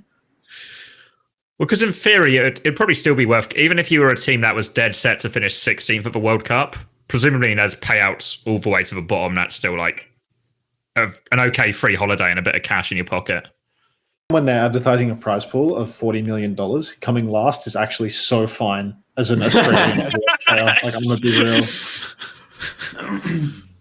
Are you going to make a team out there? Go in. I'm already like Kappa on one, but like I don't really know how it's going to work, to be honest. Did you get the Kuffer offer today as well? So no, I didn't get the Kuffer offer. I got Kuffer messaging me, asking me why I'm on the team that I'm on. I see. But yeah, like I'm not sure how it's going to play because I'm, simultaneously on Luminosity, which is also going to be competing. Fuck that. I mean, I would like to double dip. My intention was to double dip somehow. I'm just not sure how it's going to work with because I think I need to be on both of the rosters, and that might be a problem. That'll definitely be a problem, but we'll figure that out. I'll talk to a FACEIT guy. I will double dip. You will not double dip. You are not going to stop me from double dipping here. It's like I'm going to, grab a Bible, start praying, and hope that one of Luminosity or whatever fucking Kappa OS team I put together can make it through to the tournament. Well, Luminosity just needs to be in the Big Six as well, right? That's all they need. If it is for major teams as well, right? Yeah. Look, if it's top 6, then I have unbelievable confidence that Luminosity, they got that in the bag. Like six is a lot of teams in North America, dude. Like we we did unspeakable things to the 5th place team. You know, like it's yeah, I think doable. No way 6 NA teams are going. No, I can't say it. It would be. I don't know. Dude, your marriage bias is showing. Like, get a grip. Yeah, 100%. I'm telling you. You see that? That's First the Russians, now the Chinese. Do you want to make a bet? Should we start doing bets on the podcast? I bet a Chinese team goes to the Esports World Cup. Anyone wants to take I bet 50 Australian dollars, which I think is about 25 of the real currency, that that there will not be Hangzhou Spark at the tournament. Right. So it is. Wank handshake, like unbelievable. Yeah, all right. $50. We'll see. All right. Sorted. Yep. You want to tap in Gunba, or you reckon China's making a comeback? I think China's definitely. I mean, I don't know how a 3-way bet works, but I'm pretty sure China's not going to do it. There's not going to be China. Maybe they'll get they'll get imported to the event for like a team. I can see that happening because a team could just pick up Hungry Spark that qualified through one. No, of the caveat is that it has to be, Yeah. it has to be like the Chinese invite, It's got to be like Billy Billy's gaming competing at the tournament, Yeah, Billy will be there no matter what. I thought there were going to be invitational slots for like big org names, I thought that people were going to get guaranteed entry. I guess that's the other option, right? These other eight spots are just that. They're just 8 invitational spots and 8 qualify for FACEIT spots. Wait, hold on. Korea has been somehow. In this list, there's no Saudi teams in this FACEIT list, right? No, it's just It's just going to be like ROC and fucking. No, but I'm saying that means that the other 8 slots can't be the major spots because Saudi teams can't qualify for the major through Cell, right? Wait, why The not? point of this tournament isn't to have a bunch of Saudi teams at it, though, isn't it? Isn't the No, whole I'm idea saying- that you're getting internationals in? It's not going to be the case that the only Saudi teams that get through are the ones that get through EMEA and NA or Korea, right? They're going to be teams like surely some Saudi E-League teams get invited to this shit. You really think so? I don't think so. It's a Saudi tournament. Yeah, but it's like I think all like the the big Saudi ones, E-League like teams except for Falcons, Twisted. will get in, but maybe they're just going to qualify anyway. But I think Hunter's right. I think this is primarily the point of the World Cup is to like be the biggest and best event, and I think that they're going to prioritize like the bigger Cloud9 type brands as opposed to making it a Saudi tournament. Yeah. Maybe that's why ROC is spending so much money. It's because they know that if they don't win. They need to basically get through this FACEIT tournament thing to get spots, and therefore they need the roster to get as good as possible, as quickly as possible. It's actually unbelievable that Gunba still thinks Chase Torch is on his team, in light of What he doesn't know is that ROC actually paid us to do this podcast at this exact time, so they're literally stealing Chase from the background right now. It's like, well, he's been on D&D for this whole episode. Like, he's just been just carted off. Oh, jeez. Now all they have to do is figure out how to get him out of Ukraine. Easier said than done. I'm just looking at the dates for this then. So this is going to happen right after the OWCS next tournament then, right? For regular season at least. I guess playoffs isn't until June actually. So that's quite a bit after. Dude, this schedule is way too fucking packed for the amount of money you earn in this job. Like, this shit made sense in Overwatch League, but good grief, it's getting real busy all of a sudden. It's like you got too much on. Twisted Minds had to play in Saudi E-League today after just play on Monday. Alex had to fly out to earn like $800 for a couple of weeks working Saudi. Like, it's so busy. Because like for Luminosity, right, it's the collegiate program at the same time. So there's like multiple different collegiate programs that they need to play in at the same time, on top of like the OWCS and the FACEIT League stuff. And it's like it all really adds up, especially when they're also college students. Good God. And then Twisted ROC, they have to play in Cell like perma, just like massive time sink. There's four majors Saudi League this year as well, so it's just like let's just a tournament happening all the people out time. of their fucking wheelchairs. One matchup. It's like 4 majors and the prize pool has been gutted so aggressively. It's like I think if you win Saudi E-Leagues, you get like $800 in hand. Like Jesus Christ. That's 300 for first. Imagine needing to fly to Saudi Arabia for weeks for 5.3k split among 5+ people. I Fuck. think someone told me that there was like Canale and Cloud from EXO every single day had a Saudi scrim. So EXO were like couldn't scrim every day 2 blocks, and they were getting paid like $300 a month to do that. And it was like they're fucking sacrificing. Like They just do it for the love of the game, bro. Like, They at the end of the day, that's had what to makes play on people ping. They had to play on ping for the main event as well because they were in Saudi Arabia already. So they played on high ping for their top 8 games. they still had it in them. Yeah, imagine if they were on low ping, how low SSG might have finished. We would have been a top 6 team. You would have had a much harder time justifying to everyone that you were top 6. What the fuck are we doing with our lives right now? Like, Love of the game, my friend. Passion. Bro, you're on don't love welfare. the game. You're on welfare.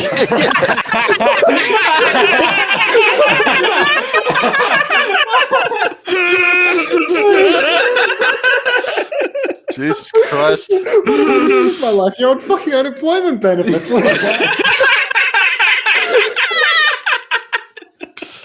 Fucking ridiculous. Give it up. We are the uncoachable ones. Like, really. Oh man, fuck me. It's not time, yeah. Jeez. Holding up the trophy to unemployment benefit speedrun, dude. Fucking ridiculous. Sometimes it's the friends you make along the way, you know? Everyone was Korean, like You didn't make any friends! Fucking hates them. He hates them all! Where your friends come back. This is your friend group right here. Poor bastard. yeah, dude, it's sad. I'd be getting out. All right, we're back. And yeah, we nearly forgot, I guess, an important topic. Obviously, with the return of a main event was also the return of a lot of a coverage. And I think it's fair to say underwhelming. I think I didn't actually. So I didn't watch a lot of the casting because I watched them all on the feed. It was fucking amazing.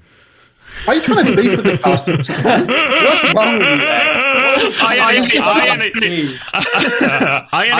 X? We all think this, dude. Like, I only watched the interviews because that was the only bit now the audio comes from a clean feed. And what I gathered from the interviews is all my questions were stolen from my interviews and then just asked again on broadcast. That's why he's got. So you think that? Do you think they're quietly Commander X heads? Like they're studying your mods to figure out what to ask? Well, I got name dropped several times on my broadcast, so all I have is an inflated sense of self-worth. Does that inflated sense of self-worth come with any monetary value or? Oh no! Did you get hosted once by the official broadcaster? I did not. No. I felt, I don't know, like there was part of me which felt I was a little bit disrespectful, you know, like I'm an X head, like true. And I feel like X did more content for Overwatch Esports than we've ever seen in a while. I think he helped a lot to keep interest in various tournaments around, various rosters, like streaming all of the scrims and stuff. I felt like, obviously when Gunba was on this one last, he felt like they maybe some of the talent could like invest more like time into the game. And I was like, fuck, I wish like someone from that establishment had done what X did, you know, like they'd actually said fuck it and like they'd really tried to push and make this like esports content. Because I feel like what ends up happening is one good thing about the co-streams is actually everyone could, like, if you don't want to watch the broadcast and you want to, like, there's multiple ways to watch it, right? It's no problem. But I end up feeling a lot of like the competitive players are always in X's chat. Like I feel like every like pro player or pro coach or anyone like at the top watches through X's co-stream, which I think is really good. So I feel like the broadcast itself, I don't think it was terrible overall. I think it was actually like fine. It was largely the same as what Overwatch League was. But I feel like being able to watch it through X's stream allowed, and obviously you can do the same with other co-stream, it's just like is a net positive for everybody's viewing experience. You know what I mean? Yeah, I thought it was a little bit of a shame that X at no point got the big nod, you know, the host from the host afterwards, actually given many views, because it does feel like everyone involved in the production of OWCS knows what X is doing as well. You know, it's like you can see that X has like reasonably good relationships with a lot of these people. Maybe he's like, you know, involved in fisticuffs with Johnny at this point, but other than that, you know, it seems like X is doing pretty well. And, you know, you might say, like, I think Avril must have gotten a big host recently because I saw him with a fuck ton of views the other day. Not sure he got the grand final host. But it's like Avril might be the king of Asia, you know? Like Avril gets more views doing Asia, and he does like the Japanese games and stuff. He does all the games. But it's like, but you're the king of the world, you know? You're doing the 3 premier regions. You're fucking yourself from a sleep perspective, you know? It's like, you know, Avril, he can chill, he can watch some Asia games. You're a fucking intergalactic superstar, you know? You're doing every time zone. You're fucking killing it for every match that people actually want to watch, you know? And what do you get for it? Yeah. I felt this is why it's the establishment, you know, because I felt like the hosting of like the co-streams, who they gave the viewers to, all of the people on the list were like somewhere within the Overwatch Esports bubble, you know. It's like either like contenders casters, like Calling All Heroes casters, like people who were like in and around those same people, and people like X, you know, like who streaming scrims, like does so much like for the like every pro player and every like aspiring pro player. Do you know how many teams I coached and they said, oh, I haven't seen a Commander X video on how to play this comp, so we were wondering how to play it, because like actually like the competitive stuff X puts out is like the highest quality that I've fucking seen from Overwatch and ever. And I felt it was like a tiny bit disrespectful that you never got like the host on one of those days. Better luck next tournament. Well, I don't know, because there's also like because I remember someone pointed out in chat, shout out to chat, obviously, that because I had obviously the first games weren't all broadcast and I co-streamed them, it's actually possible I interviewed more of the players than they did beforehand. I actually showed more games from the main event than they did. But I don't know. There's scrims, like kept everyone up to date. And obviously, I think your coverage in terms of I was on the rival podcast yesterday, and they really think that you casting the games is a net negative for the product. They think it would be better if you did like a more like chill and just kind of watch and comment on it. I don't know if it's true. Just thought I'd pass that feedback on a live podcast instead of in private. But I don't know. It was like Yiska from like the Tactical Crouch people. They said that it would be better if X just sat back and like talked a bit of shit and had a chill vibe as opposed to casting. I kind of like for casting. I don't know. Like especially when it's for scrims, I feel like it's like the right thing, if that makes sense. Like when I do the Korea co-streams, it's a little bit more like sit and watch. But when there's no official coverage, I feel like casting it is the right thing. And yeah, I don't know. I just felt like I also felt like for me, I loved it. I think we should petition on Uncoachable to get X a lobby slot every time, because I actually found it way easier and way more enjoyable to watch X when he's just doing the overhead and casting it than the production and all the POV stuff and all of the replays. I feel like it's actually, for me, maybe it's just because I'm like a coach, I find it way more like easy to watch Overwatch when I've got a guy explaining what we expect to happen. I get to see everybody from like the top down more consistently, and I get like an explanation. I feel like that was actually a really like good experience. Like as a viewer, it was like, fuck, like Overwatch is actually watchable in this state. So I think when you have to co-stream like the clean feed, I find your streams are way less quality than when you just get to be in the lobby and just hover around yourself. So not only are you going after the casters, you're also trying to take the jobs of hard-working observers. Listen, if you are watching from Blizzard, it's like a different product, I think, because I think it's as much as it's like preferable for some people to watch it like that, there's probably also a lot of people who just prefer the POVs and stuff. Like one thing I do get in chat a lot is asking for more POVs, even when like I'm streaming scrims and stuff, but I just find it so much harder to follow. You need to have like a very aggravated version of Overwatch autism to want to watch the top down with the circles on, you know? Like people want to actually see like people aiming and clicking at people's heads, you know? Like they want that secondhand dopamine from the headshot, and you don't get that from the top down. I think like to be honest, like maybe that's true. Maybe it's just like people who understand the game at a high level want to see overheads, but I want to be careful because last time I flamed the casters, I got like NPC takes about like, oh, it's because you don't know what casters are supposed to do, or they're supposed to be entertainers, or whatever. But I feel like it's still a big concern because something I heard was I heard that FACEIT and like whatever the fuck the Korean company is called. I'm going to say it wrong. It's W something something, whatever it is. DJ. They got in trouble. Yeah, they're getting criticism from Blizzard about viewership, like right now, actively. Like Blizzard's not happy with the viewership, is what I've heard, right? And I think to some level we talk about how the co-streams are better. I think that's true, and like maybe they should have hosted Commander X more. I don't know. I mean, I definitely watch Overwatch through Commander X, or like if he's not available, maybe like Avril or Apply or someone that I know, But I do think it's a concern that like the main broadcast still has a lot of the same problems that Overwatch League had. I think the desk for the most part, if Danny's not on it, is good. Like I think I like Reinforced Jake. I think so is fine. I think that side of the product is good. They do good analysis, but the casting is kind of the same old, And like I was really hoping that with FACEIT they would take more chances there.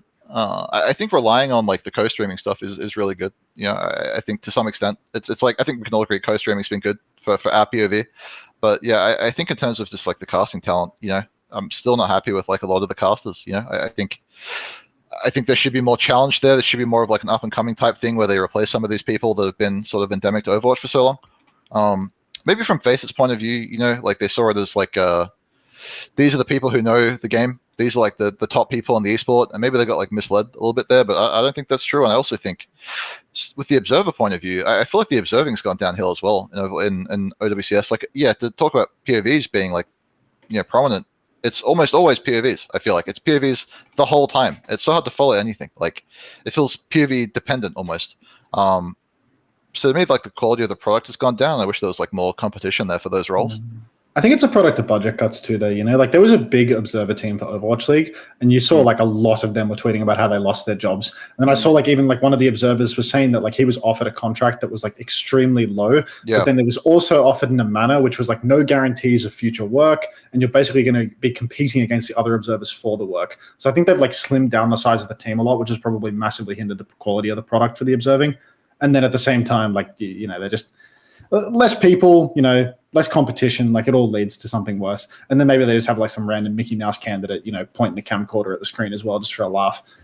I think, like from the broadcast perspective, the biggest, like the sore thumb surely has to be the APAC English broadcast. Like you say about taking chances, right? And I feel like in a lot of ways, the APAC English broadcast did take chances. I just think it's a pretty fucking insane chance to take, to do an English broadcast and have 3 out of your 6 casters be non-English speakers, and then another one of those casters be someone that was like blackballed from Overwatch League for, goofing off on camera, basically. You know what I mean?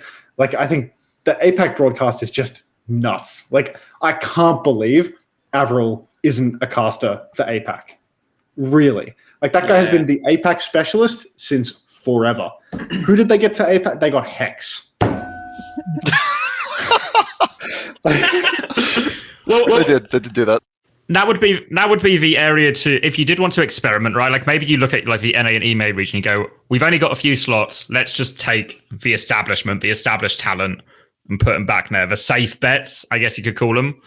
But then, why not then open up the Korea region, the APAC regions, to be in these more experimental slots? And then use that as like a middle ground for, okay, maybe there won't be as many eyes on this, there won't be in the studio and such, but we can, we can use that as a testing ground and then move talent, I guess, up to EMEA or NA.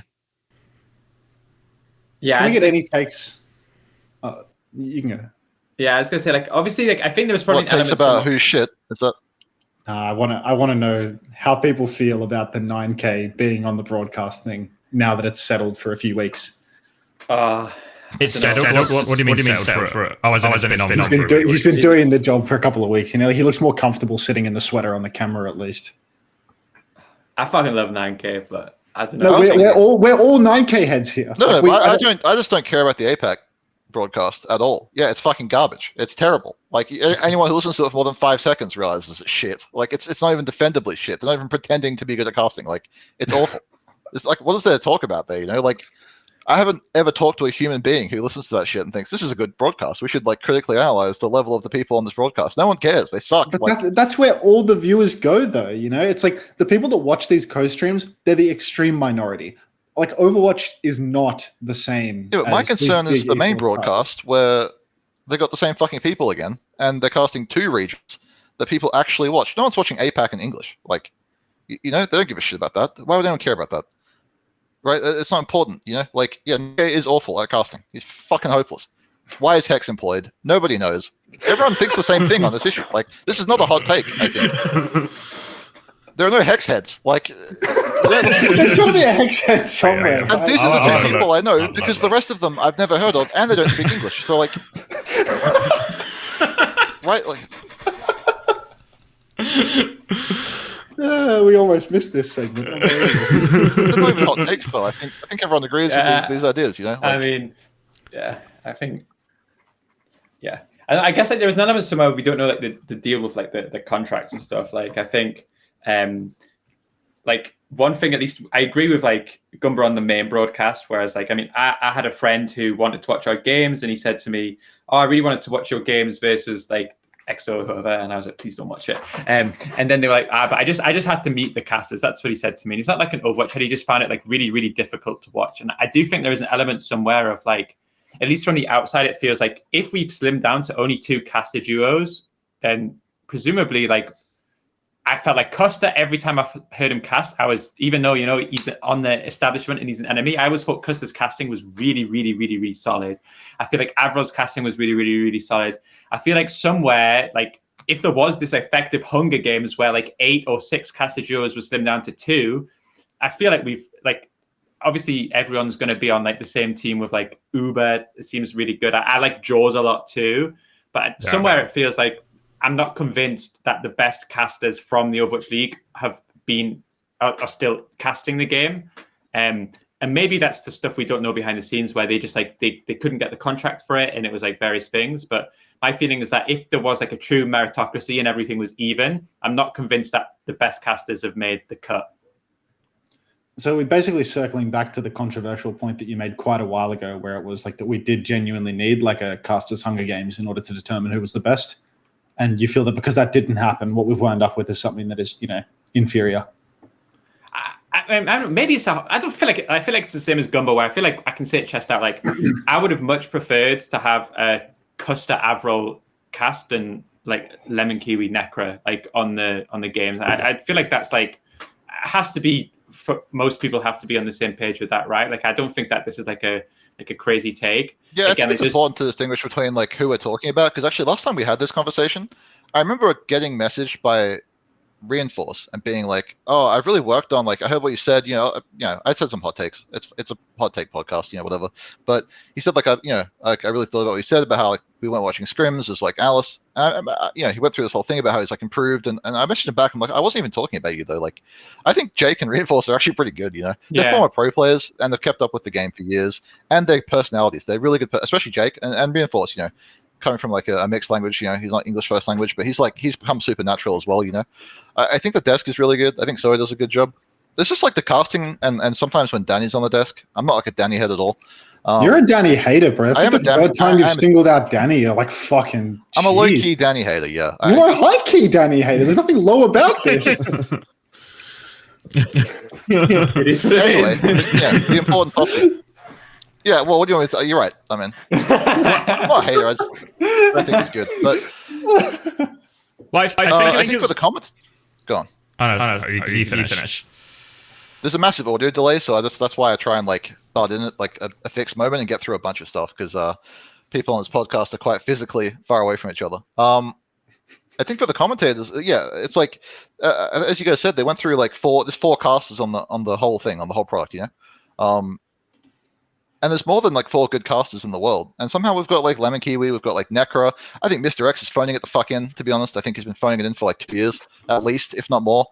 Like if this guy wasn't casting with Uber, I think it'd be a completely different fucking perspective, right? Like he feels the color cast, right? He's the guy who, you know, not to say these roles are always fixed, but his job is to like talk about the meat of the game, right? He's like the analyst kind of guy. And like, I don't get that from him at all, you know. I don't really know much about Jaws. I don't want to comment there. Good or bad, you know. But yeah, I just feel like the overall casting talent for Overwatch has always been. Yeah, you guys are British, I mean, so I assume there's bias there. But yeah, I think like for a product that's failing and has continued to fail for fucking 6 years now, right? I think they needed to be more cutthroat about the talent. You know, I said this last time. Valorant has like co-streaming, you know, and the co-streams like really successful, like Tarek and stuff like that, right? But the main product is still really good, you know? Like, you listen to the Valorant product, it's insane. It's so good. They have, like, incredible talent there. I know there's, like, budget issues for that. You can't talk about budget issues when Avril's a fucking co-streamer, right? When Custer's unemployed, you can't have that conversation. It's not like the talent isn't there. The talent isn't being employed. And I want to know why that is. Because it doesn't make sense to have a product that, like, you know, we depend on for our livelihoods to go through these 4 people who are not the best people for that job. I have a huge problem with that. You know, that's my take. The Apex stuff I care less about because it doesn't impact me or anyone really. Like, it's the English Apex stream. It's going to be shit. You know, I'm sure the rates for that stream are fucking awful.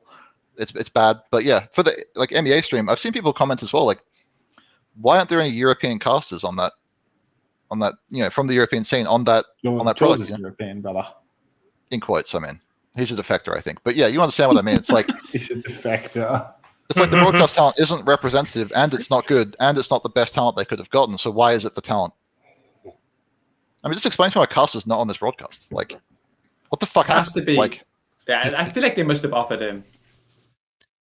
Is there a chance it's also like a financial decision as well? You know what I mean? Like, potentially Custer was potentially offered a deal, but then he was like, "Our deal's not good for the amount of work you're asking for," or whatever it might be, or it's too much. So he chose to be unemployed. I mean, I don't know if I buy that. Like, doesn't feel like great decision making. So I feel like, you know, you could be onto something there. That's what I know. I also want to know something about, like, because these decisions, they feel like the kinds of people that Blizzard consistently picked up. You know, that they're the Blizzard, you know, people that were there for the past 2 years. I wonder, like, yeah, is this a FACEIT decision or a Blizzard decision? I'd also like to know that, I think. Because given all the other changes FACEIT's making to the product, these don't feel like very FACEIT decisions. Let me try and not spread it for misinformation here. Hold on. Because I applied to be on the broadcast. I sent them my CV. I sent them work examples. And then I sent it to Bailey. But then Bailey passed it off to what she called, like, the product team or something. Which is presumably a team then that sits outside Bailey and the Overwatch Esports team. So I'm not sure exactly. It's not Bailey's team, but I don't know if this other team is another Blizzard team or other team is a FACEIT team. Clarified nothing, right? I mean, no, I'm trying to find. I clarified it's not Bailey's team. It's not the Overwatch Esports team in that sense. But I'm trying to find. I don't know if they require people to be there at the studio in LA, which maybe also adds. But I mean, I'm such a fucking X-head. Mr. X is on the TV, so. Yeah, I suppose that's also true. Like, I hope I don't lose the X co-streams, but I also feel like X would, like, what I felt was this, like, so there was one day when Necred did the EU games, and after the EU, someone else came in to do NA, and she immediately turned on her stream and started playing TFT and didn't watch the NA games, you know. And there's just like something about that which is like, it feels so difficult to like see how you're like gonna consistently keep up with everything that's happening if you don't even watch the broadcast when you're not like actively a part of it, you know. And I feel like whatever happens with X, he might be a little bit ugly or something, but I think like primarily like he's gonna like stray a little bit. He's gonna like he knows everything that's happening. Like, he's really, really informed about the teams, about the rosters, about the meta, everything it is, you know. And I feel like someone like X, like, if you want to go down that line, if you're applying for the CV, I think that you, in theory, you have to be better at that job than. I think there's a big argument for some of the people, like I guess Lemon Kiwi is an example of this, right? Someone who just comes in part-time for like a guest appearance, is that I feel like anyone coming in for that guest appearance is going to have a really hard time keeping up. Because if you're actively casting other games, well, of course it's fucked, right? Like, do any of us like, we're all probably pretty keyed into Overwatch and what's happening and watch a lot of the games. But do you do that for any other esports? Could you even find the time in your day to also do the same for a Counter-Strike or for a Valorant or for a TFT or whatever it is? This is a product of what they've done with the scene this year, though, right? Like, they've cut all of the talent rates. Yeah, it's very hard to be. They're all like short, right? Like they're contractors. Like they're getting significantly less than what they were getting in Overwatch League. Like, if you were an Overwatch League caster, it was a full-time gig for the whole year. Even if you weren't working 7 days a week, it was still like, it was a secure thing for the whole year. You could genuinely be a full-time Overwatch caster. Nowadays, you know, like, you might want to cast another game on top of it, right? Uber, our like premier caster, he's simultaneously on the VCT broadcast, right? Well, same with so in my mind as well. Yeah, let me clarify something I want to say, because like Necro got brought up. Like, the problem isn't Necro, though. Like, she obviously doesn't know fucking anything about the game and doesn't care about Overwatch, and she doesn't pretend to either. Like, it seems like Pokemon's her passion, whatever, TFT, whatever it is. Like, that's fine. The problem for me is, like, how do they have a scene full of people like this that just don't give a fuck about Overwatch? It's different for Uber in the sense that he's really good and he's trying to like move up. Like, Pokemon is not a step up from Overwatch, So it's like the people who make the talent decisions are making the wrong decisions, I think. And that's like the key distinction I want to make. I don't like witch hunt. I think everyone's on the same page about the level of the casting and where people rank. And I think if everyone individually made their own caster tier list, they'd probably have a very similar list, Yeah. The reality is that the people who select the talent have consistently done a bad job, I think. And like, we can talk about rates, but there are people who love the game, who would probably take a lot of these rates, like Custer, Avril, Mr. X, Commander, too many X's, Commander X.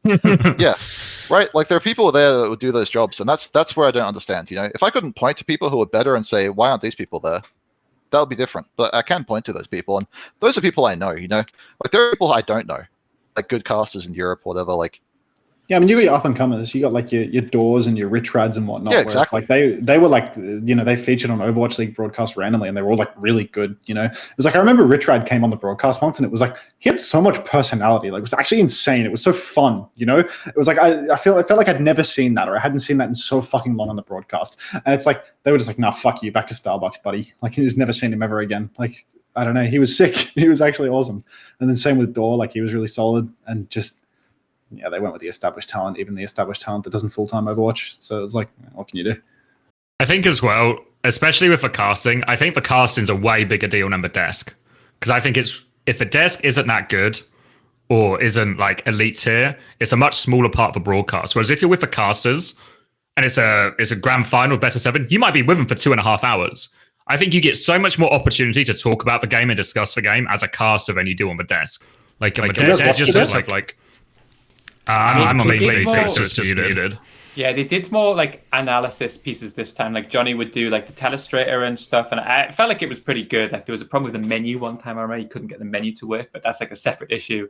Is this like Epic Pen? Like, it was like kind of like, it's like it would be unironically, I know he wants to stand up, but it would be better if you just had a PC and Epic Pen, because I actually think it's like way easier to draw. But I actually feel it's like much smoother as well. Yeah, like the step that they were trying to take, I actually felt was really positive for the desk. Like, I thought, like, okay, we do like an interview and we go to some sort of analysis piece. And because obviously I've worked like Saudi E-Leagues and I've worked like Calling All Heroes. It's very difficult to do like an analysis piece, like, and get it clean like immediately afterwards. So I felt everything the desk was doing, I was like, I think this is pretty positive. Like, this is more of what I wanted to see. I actually think everything Gunba said, now that he says it, is like 100% true. Like, it's like I think it's not good to point out like specific casters and say you should do better. But like, I think when we have people like Avril watches every single fucking Overwatch game, right? Like, the guy, like, he's only second to Commander X, and even though he was one of the people who started the nerf Mauga train, so he's on my fucking list of people who cost me the championship. He still really, really is passionate about fucking Overwatch, and he watches all the games. And if we got Avril on this show and we did a quiz about who plays for each roster, he's actually going to know, and he's going to know who's good. Whereas I think there is official broadcast talent who, if we brought them on, we did a quiz, everyone would fucking love it because it's a quiz. They would struggle to mention EXO's roster. Do you know what I mean? Like, genuinely would struggle to mention. And then if you ask them like in depth, who did the EXO players used to play for, or what heroes, I think they would have no chance, like genuinely no chance. And I think ultimately, if you're doing a quiz about the most knowledge in the scene, the people who should be at the top are the people like obviously coaches and stuff, but it should be like analysts and broadcasts and stuff too, I think. Maybe I think is the way to go to fix all the problems, is a quiz. Good segue. I think I don't know where I'm going with it. Sorry. Carry on. I mean, I know where I want to go. It's like I don't know. Again, I just want to preempt like negative, because there are people who get pretty defensive about the casters. They are personalities. The people who have stuck around in Overwatch, who aren't in the majority of people who have stopped watching, which is the truth, right? The majority of people do not watch Overwatch anymore that used to watch it. Those people obviously can tolerate the casters. That's why they're fucking still here. I can't. I turn off the stream immediately. Like, I go straight to a co-stream. But I think one of the criticisms I saw last time we talked about the casters. I think now that we've had more time, I think people are more open to this idea that the casters are a big problem, and you can see that on this podcast, you can see that on Reddit. But there's the argument that like, okay, you don't understand what casters are supposed to do. I think Golden Boy even jumped in last time and said this garbage, and it's just like, I disagree completely. It's like, it's not about the things that are subjective. It's about the things that are objective, right? When they talk about the game, they say the wrong thing. They say things that aren't true. They say things that are completely false about what hero a player is playing, or like why they picked a certain hero, or sometimes they even get the names of the fucking characters wrong. You're talking about how like most of the people on that broadcast can't tell you who used to be on EXO, right? Most of the people who on the broadcast can't tell you who's an EXO while they're watching EXO fucking play. Like the things they're saying are wrong because they're objectively wrong, not because they're subjectively wrong. So it's not about their casting presence or anything. It's about their level of engagement with Overwatch as a whole, I think. And even like average fans can tell that, I mean, they're fucking clueless, like they just have no idea what's happening on the screen that they're watching, which is fair. Overwatch is a hard game to cast. I can respect that, but that's why it should be left to people who really care about it, like, and there is an intersection there of people who care about it and understand the game and can distill that down to a casual level and be entertaining. We listed a bunch of them just now. There's more than 4 people, which is how many casters there are, so I don't think that's an excuse at all. This is not some kind of like complex idea about what casting represents or like what their job is or like how Bobby Kotick fucked them over or whatever the excuse is. I don't care. Like the things they're doing are objectively wrong and they should be replaced.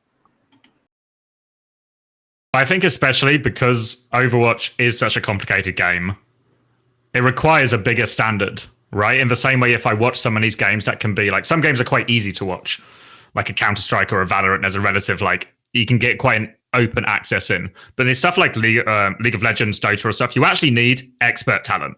Because so much is going on. If you're a new viewer, you need someone to explain it to you. And a big thing I want to do with my co-streams and why I want to do so much of the overhead is like, I can explain stuff to you. I can tell you what's going to happen. I can help predict what's likely to happen. And then that maybe makes it a bit easier to follow, or which one of the 80 things that might happen is going to be maybe the important one or the defining factor. And I feel like that's what has been missing for a long time and part of why it's, I don't know, hard to watch a lot of the time. Really silly when someone like Golden Boy says, "Oh, like you're a coach, you don't understand what the viewers want." When exactly how as Gunba said, it's like, is he trying to insinuate that someone like Jake or Custer is bad? Because like when Jake or Custer watch the game, they cast well and they actually understand what's going on. They don't lie about what's going on. They don't just say clueless shit. Whereas if you watch someone that has like a much lower level of understanding, it will sound good to the untrained ear, put it that way. But at the end of the day, it's fucking wrong, right? So like it's objectively bad. Even though it might seem good to the average viewer, it's bad, right? But there's clearly an intersect between game knowledge and casting ability. There's more than enough casters that actually understand the game to that level that you could have a broadcast team where people actually know what the fuck is going on. But, they just opt not to recruit exclusively that. I think as well on like the rates thing, because I do understand there is an argument of like how much effort is it for how much work, right? And there's like a fair amount of money for a fair amount of work. But this will also differ as well. Like I think in general, esports is filled with people who actually do more work than potentially they're getting paid for. I think especially in this new year, I think you can argue a lot of the players and coaches are put themselves in positions to do more work than they are necessarily getting paid for when they look at their salary every month. When I did all the interviews with the players beforehand, I'm speaking to people like Timeless and XO, and they are working just as hard as the SSGs and the ENCE. They're trying to put in just as much time, just as much review, with even less support. So I think the same applies to the casting of a broadcast talent of, yeah, I can understand there is an argument of like, you have to pay the bills and it has to be a right amount of like balance. But it is also a competition to the degree of that where if someone is willing to put in more work than you, then they'll probably get more, they should in theory get more reward from you, Yeah, I mean, I feel like almost everyone involved in esports is to some extent doing it for the love of the game, like for the one game, right? But then, when you see like the super multidisciplinary casters, it's like they're doing 5 different games at once. It's like, is the love of the game, like, is it the love of casting? Is it the love of like, more surface level analysis? I don't really know. You know what I mean? Because I feel like this isn't a job that anyone gets into just because they're like they're crazy about the general industry, right? Usually people get into it because they're chronically addicted to one video game to the point that they go down the rabbit hole. Or is that delusional? No, that's definitely. I mean, look, I think. I think the fact is that for too long it's been a bit taboo to criticize the casters, right? And like not that you want to criticize the casters as people, but I mean, they're taking the job that was offered to them at some level. Hex isn't a criminal. Hex is a criminal. In some ways that's true, but there's a place in the Hague for Hex. You know what I mean? Like it's. I think there's a level of we shouldn't take jobs from people. We shouldn't say things like that. We shouldn't put people on the spot individually. And it's just Blizzard's concerned that the viewership's too low in version 700 of the Overwatch League. There's not going to be an Overwatch esport if you let this garbage continue. So I'll absolutely say something if it means that some positive change can happen and we can get a product that people want to watch, because that's how I have a job. Yeah, that's how this works, right? If I don't say that and we don't do anything about it, then I just end up unemployed. So I'm not scared to say these things. I don't think these are controversial takes. I think that they need to be more critical of the casters. Yeah, I feel like a lot of what we're saying, I don't think is heavily unreasonable. I think when we did the caster segment last time, it was actually one of the more controversial. I actually got so many DMs from casters. Some of them were oh, what the fuck? Some of them were kind of right, it was a 50-50 split. And I don't know, I feel like there's from my position, when I picked Dive, I opened myself up to so much criticism about me being shit my job. And when Hydron plays shit, he opens it up. But it does feel like the establishment, 100%. The casters, it is almost a taboo subject to criticize them. When Golden Boy Jump says, oh, they just don't know what they're doing. They're okay, maybe we are not the target audience. I think that's a really reasonable thing to say. But the target audience is also running away from the product every single year. So it's not like the target audience is staying and it's just coaches. I wish 40,000 Overwatch coaches didn't stop watching Overwatch last year. It's such a shame that we can't get the Overwatch coaches, Everybody is turned off by the product in one way or another. And I really think that as much as the desk will criticize me, have criticized me, people on the internet will, I think the talent should be able to open themselves up to the same thing. And like Gunba said, the people that make the decisions about who is the talent. I think as well, maybe Age of Empires is a good example, because Age of Empires 2 has had a resurgence in terms of popularity and viewership. But I feel a big part of it has been due to the quality. It's an entertaining product to watch. So you come back to watch it, you stumble across it, and then you come back and watch it. So I think there is a big argument that there is a influence factor here in terms of understanding and quality of coverage. The optimistic hope comparison point to Overwatch is Age of Empires 2. They're going to be Age of Empires 2. Listen. Today we're looking at I forget why I was watching I think ROC was almost going to beat TM or something in the Saudi leagues. It was 3-1 for their final. I want to listen to that. Yeah, it was 1-1 or something. And someone mentioned it oh my god, ROC's going to beat TM or whatever. And I go and watch that shit. And the first thing I notice is that the Saudi casters are better than the fucking English casters in Arabic. I have no idea what they're saying. They're so hype. They're so excited and pumped about everything. And someone gets a kill and they're whoa, holy shit, It's it's just the fact that the fucking Saudi leagues has better casting than the Overwatch. OWCS is just fucking ridiculous. Actually go and listen to that shit if you haven't. It's so fucking crazy. I remember the old Apex casts in Korean. Yeah. That shit was so gas. I can't lie. I didn't speak a lick of Korean. I still do not after 4 years in the Overwatch League, but that shit was fire, bro. It was actually crazy how hype it was. When Zumba jumped through the window and hit that grab, oh my god. It's just they knew how to get excited for it. Makes the moment, It makes such a big difference. But you have the Overwatch casters that we have now, and they say nothing. They just say nothing useful, and they're not energetic. And they clearly don't give a fuck. You still got Achilles though, he's the Eye of the Kaiser guy, right? He's still kicking. He's got something. That's fair. Yeah. I think I guess we didn't maybe say explicitly, but I feel Wolf and Achilles are probably exempt in all of these criticisms of APA talent. That was the greatest casting duo of all time in Overwatch. Agree. I think. There's no doubt, because they had this intersect of insane hype and really high level understanding. They were sick. And at the time, at least, we're 100% passionate about the product, right? You can't deny that they were on that arc where they really, really cared about Overwatch and they really, really wanted to make it, No, I think Wolf's passion for Overwatch is still equivalent 4 years into casting LCK, for sure. Yeah, maybe not. When's the last time we saw Wolf? I don't know. He does loads of ramen sponsorships. I forgot he was a caster. Yeah, he's gone. Is he still there? I mean, he's doing LCK, I think. Wait, who's even casting Overwatch Korea? Because I flamed the whole group of them. It is Achilles and Wolf. Both of them are doing it. What? Yeah. Wolf isn't there, is he? Yeah, bro. Yeah, I've seen him on some. I don't know if he's obviously I guess like LTK will indeed be his priority out of the two options, but he's on the talent. Because I remember there was Unknown, there was another guy whose name has completely eluded me, and there was 9K. They were like the three, fair. Actually, Wolf and Achilles, they were the duo. Yeah, G-Class, that's the one. Yeah, Wolf and Achilles, and then Hex. What's with the green screen? Like what? Why does he have like a low res green screen for like a high production quality event? You know what I mean? Like they have their own font. Quality event. They have their own font. They have a schema of fonts. Dude. They have a tiered font system. We're on level 2 font. There's a level 3 font coming out. Yeah. We're not when they get to level 3 font, good fucking luck reading a player or team name. You just have that shit committed to memory by the time they get there. Level 3 font. I done the level 2 font and I was blind. I was squinting at the screen. I'm like, wait, what's that? Oh, that's Adam. I lost you a job once. Blizzard might be worried about the viewership in Korea, but WDG know they have the level 3 font coming, and that will resurge the viewership back to the moon. So they're not worried. That mission statement on their website is such absolute wank. I hope that whole production company goes under for what they've written on that website. Like, it's actually crazy. Maybe that's what OWCS needs, is just a bit more font. Like, just up the font a little bit in my fucking bag.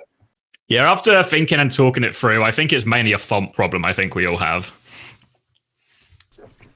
The fonts are too basic on the Western broadcast.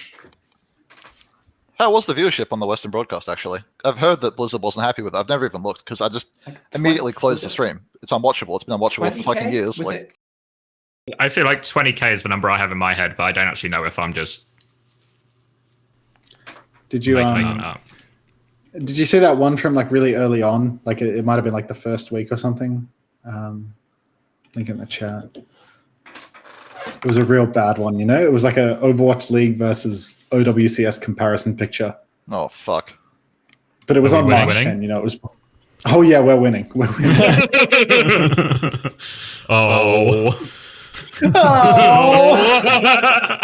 There's a reason Gunba's on It does feel like the target audience might have waned a little bit. I feel like this is like evidence. It's still the same channel as well, right? They've just renamed the existing Twitch channel, so it's carried over all the followers and stuff. Is that right?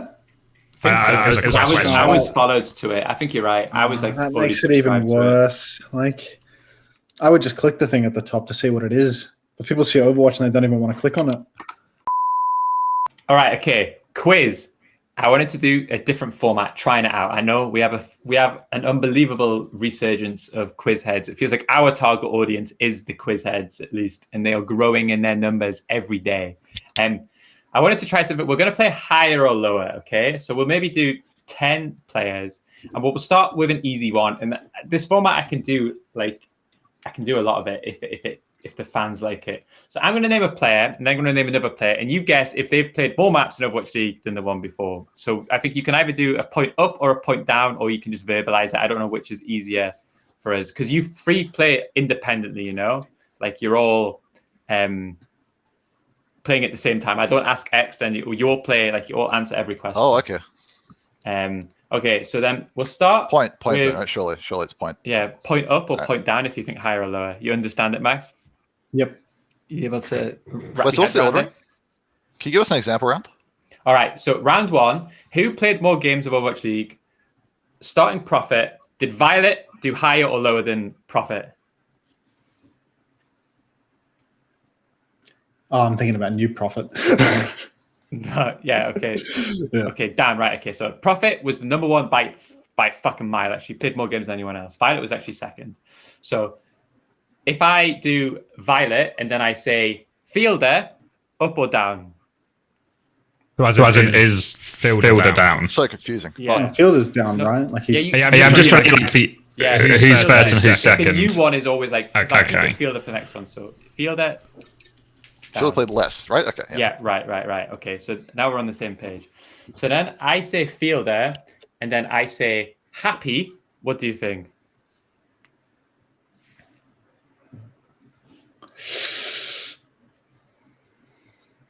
It was up, so it was only 20 more maps, but it was actually very close. And some of the names on here are fucking crazy, okay? So, where were we? Happy, okay, yeah. So the next one, Dante.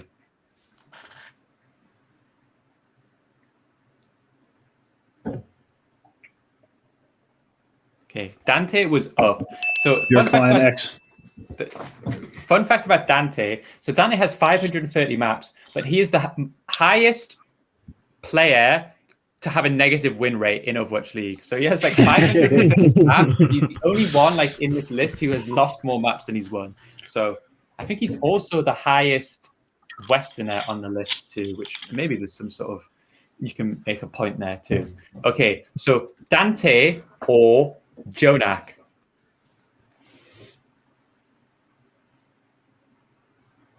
So this one shocks me because the first time for so many games. Yeah, Jonak is actually 7th most played player of all time, even though I swear he retired after like season 4. You only got 3 seasons? It's fucking crazy, actually, right? Kappa stats, surely. I don't know. Seems ridiculous. Blame the website, but yeah, Jonak is. It says he's like the 7th most map played. Okay, so higher or lower, Carpe. Okay, it's actually down. Now, this is the one that fucking shocked me. Jonak played 6 more maps than Carpe in his career, even though it feels like Jonak must have played season 4, right?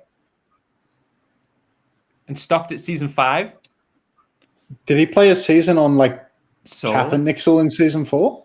I think he did have a Soul season, I feel like. I thought he retired right Yeah, I after he thought so joined too. Soul. That's what I thought as well, yeah. Yeah. But unless these stats are wrong, then that's what it is. I can't see him on season 4. We love a fake quiz, actually. No, I feel no, like I this think could- it's this. Oh, no, Like, he was still on. It says he was still on New York in season 4, actually. Yeah, they had a I think Kappa he- season, right? Yeah, I think Yeah, he it's did like multiple seasons. Bianca, He probably- Yakpeng, He probably played Guang. more maps than anyone else in season 1 because he was in every single playoffs and every single thing, right? So, okay. So we've got Carpe here. We'll do 3 more. Okay. Carpe or Fury? it's gonna be whatever I say it isn't, you know? Like, fuck. Fuck, this way. Yep. Love that commitment level. Gumba's That was right. insane. So yeah, Gumba locked The system in there. works. Erectile dysfunction.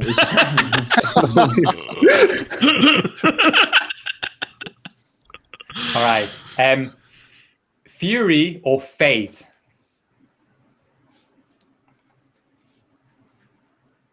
Yeah, Fate actually the 3rd most capped Overwatch League player of all time, which I guess makes sense because was he in season 1? Oh, he's so capped. No cap from me, like legit. This is actually the fucking. This is, I suppose when I tell you he was the 3rd most capped, it kind of gives the next one away. So we'll do a fun one, and we'll say Neptuno. What? Yeah, I feel like it's a trick somehow. Okay. No, it's not. Okay. Okay, left. And we'll do the last one here. This is the last one. Okay, who plays more games in Overwatch League, Neptuno or Kellex? Ooh. Has to be Kellex. Nah, because Neptuno went to China, and did he play on? I feel like did he play that much in that Guangzhou team? I don't know actually. I feel like he was like in the kid basket, you know, just I bet Kellex kid and had. Swaggy. I think Kellex had all the season one 1 games games as well, though. I think Neptuno had the season 1 games. I might go into a dysfunction stand. Actually, I might switch it up. It's up. So, yeah, Kellex played 398 games of Overwatch League, which is fucking crazy to think about because it feels like he hasn't been in the league for so long. Neptuno only 384.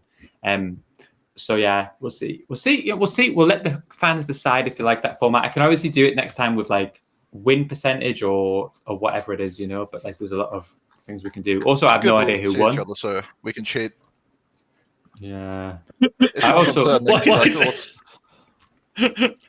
So congratulations to whoever won the quiz. You guys know we really track that in the editing. So round of applause for the winner of the quiz. Well done. And then we move on. Congratulations. All right. Client of the week then. Anyone coming in with some immediate takes? Necro.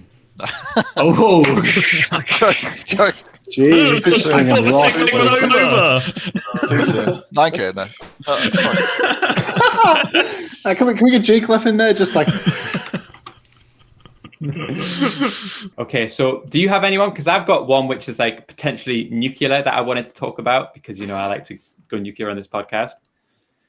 But if you've got anyone else, Let's start with that one, and we should try and top that. I think. just go all in. I want to give it to SVB. So I posted it in the Gunba chat. So there was a little bit of drama. Awkward is always involved in some sort of drama, and I don't really understand why it was as big a deal as it was. There's some sort of drama with green screens and asses, I believe, is the origins of the drama. And Awkward was it Hex's green screen? It might have been Hex's green screen, was on Hex's arse or something. I'm not entirely sure. But there was some sort of interaction, and Awkward, as always, comes out. And what Awkward does, and everybody knows it, is Awkward just farms a controversial tweet so that he can grow his stream and can grow his coaching platform. It's called a grift, okay? And everybody roasts it. But what I hate is when people like SVB reply to this tweet and pretends that they're doing the virtuous thing in terms of shutting down this hate. And he goes so hard on Awkward and says, oh, I can't believe I was of a friend. Like, all you do is contribute hate, blah, blah, blah, blah. But at the same time, gives him so many fucking interactions from his fans, because I also believe in my heart that SVB is also a fucking grifter who is just posting, also looking to do the exact same thing that Awkward is, just on the other side of the political spectrum. And I think that we are smart enough as a society to recognize that Awkward is a grifter, and everybody kind of knows it. But I feel like more people need to see like the other side, that SVBs are equally fucking clients for getting involved with this. That's what I think. Yeah. I think I would like to extend your client of the week, not just to SVB, but to the Overwatch community in general.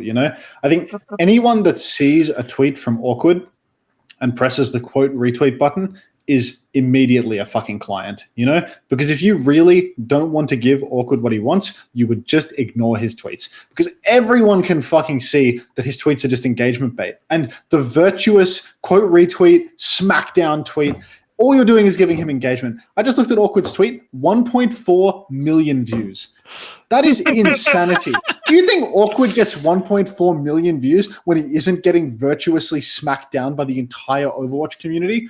All these people did was grow his platform, because 1 in 100 people are like transphobic or homophobic or something. And they're like, they see that on their timeline and they're like, fuck it, I resonate with this guy. Coach me up, Like, you're the alpha man that I need to turn me around, And it's like, you don't realize it, but all the people that are smacking him down, all they're doing is building him up, because they're just giving him the exposure that he otherwise wouldn't have. So it's not just SVB that is a client, but anyone that is virtuously quote retweeting to shit on someone that would otherwise get basically no exposure anyway. They are the true clients of the scene. We're doing that right now. Fucking love that. Well, Hey, no one's... Bro, I'm not linking Awkward's tweet. I never replied to it. I didn't even know this shit was happening until Chris said something about it. Like, now everyone's going to get all coaching. Awkward's going to join us. But yeah, I don't know. I fully fucking agree. And I wish that people would stop pretending that like what SVB cares about is to make the world a less hateful place, and instead realize all he wants to do is grow his brand as much as Awkward does. And they're just the same. They're just playing the same social media cycle. So that's what I wanted to go for. Yeah, you can't top that. these people are garbage. What am I reading right now? Everyone involved is garbage. They're all garbage. Like, you're right. The only other one that comes to mind, and I don't think it tops it to be fair, but was the Spilo OGE interaction. Hold on, let me. I don't know if it's preloaded, but we can find it. Tweeted again I today. actually love OGE. He's unbelievable. He wants to come back as a player now. He's considering that. LFT is a player. I think it's bait. Where was I this think at? it has to be bait. It's engagement it's either farming. bait or he's going to kill himself, and we're going to be responsible. Well, One of the two. let's hope it's And the there goes first our one. monetization for the video. Thank you very much, Jordan. 4.5 hours in. Here we go. We almost made it. We're so close to the finish line, and you know. But yeah, so for anyone who didn't see it, Spilo made a tier list of OGs looking for team tweets, which feels like a rip-off of our Client of the Week thing, but we'll give him a pass. And then afterwards, then I guess feels bad for OGE and agrees to reach out and try and help him find a job. I feel I like really with think. with No, you go, Spino, Papa. I've never known anyone who's so fucking terrified of someone saying something negative about him, you know? Like, he makes what's clearly a fucking playful joke, and immediately you can tell he just gets like cold feet about, ooh, this isn't nice. Like, I think there was 1 or 2 Reddit comments which were like, this is a bit untasteful. And he's like, fuck, I've got to remedy the situation, you know? And he's going to fucking get the guy a job. But then what, from I understand, is that OG wasn't very responsive when Spino was trying to help him get a job either, right? Yeah, hold on. Yeah, because Spilo was interacting with him. And then after a short conversation, he was like, OG was like, I have no work examples or anything. No, I don't have anything like that. My English is okay, not that good. Oh, okay, great. And then a little bit later, OG was like, I want to be main tank again. And I think that was the breaking point for Spilo, where he was like, maybe this guy can't be helped. Maybe I can't help this guy get on a team as a main tank again. So it goes to show, never help clients out. That's what they say. They will forever be clients, you know? That's it. It's an uncurable condition. Happy client syndrome. All right. Can we give it to SVB just for more interaction farming for us? Yeah, no. We here on the podcast, we hate SVB for standing up. That's it. Yeah, no. Okay, I'm just send it. All right, locking it in, Ben? Yeah. Locked. All right, now let me do the rank for guests. My lord, this is a long episode. How long have you? It's like 4 hours now. This is how long it's been. This is fucked, bro. This is unbelievable. What time is it for you boys? It's 1 a.m. It's fine. Not bad. 10 p.m. That's a late night for you, though. Like, surely you'd normally be asleep by now. I woke up Oh, you woke up for the 2 podcast? p.m. or something. No, a Oh while my ago. God. Yeah. I was scripted well. there, I think. Against maybe Chris? Doesn't matter for you anyway. You're an amphetamine addict, according to Hydron. Yep. I should have gone harder on Hydron, dude. Fuck that guy. It's always Gunba I feel episode like- 3. Can we get Gunba 2 as like number 1? Like, surely Gunba needs to just like dominate all these top slots. This is. I feel like it was a good one. You know, I think we got through a lot. It started out slow, but I think it got very, very good towards the end. So I think this can. It started out like as a classic. Let's just talk about the results and some of the decision making that went into the strategic elements of it. And then I guess ROC Esports, I was like, why are we talking this fucking team? Well, who cares about ROC Esports? No one cares about ROC Esports. I think it's a hard sell, but once you get 2.5 hours into it, it really comes into its own. You know what I mean? You've got to watch Dune 1 to watch Dune 2. And Dune 1 is so fucking shit, but if you watch it, then Dune 2 is quite enjoyable, you know? No, like, even Dune 2, like, you get to the fight scenes, and it's like, how are they all popping out of the sand next to the base? You know what I mean? Like, they couldn't have all dug their way in there without getting noticed. Like, it's nonsense. So true. So, I don't know. I think this could be top 4. I would give it... Is it better than the first Gunba episode? Maybe. Was it? I feel like the slow start has to hamper it somewhat. Yeah, I agree. But it has like that classic Gunba, like, we are going to get... Someone is going to watch this because of something he said. You know, like there will when be a clip SVB gets in on it too, he's going to interaction. Gunba might, farms, you know? SVB might quote retweet our going live link to say something virtuous. So, you know, I feel like we could put that out there. I actually think there's I like don't know a who that good is. chance. It doesn't matter. We're just using him. 18k followers or something. We're using him. We're playing the same game he is, but we don't pretend to be virtuous. We know that we're pieces of shit, so ethically we're in the clear. We're Yeah, Is that what it means to be? Is that what it means to be ethically in the clear? To admit being a piece of shit? Exactly. Oh, that sounds like the opposite of what it means to be ethical. Here's listen here, Hunter. Okay, this is the truth about fucking life. Okay, everybody is a piece of shit, but there is those who admit it, and there are those who pretend on Twitter that they're good. But that's the truth. These people don't exist. There's no Agreed. such thing as a fucking good person. Everybody is a piece of shit, like me and you. But we admit it. We wear it with our chest out, and that is more virtuous than the opposite. Here's to being virtuous, boys. What was the conclusion? 4.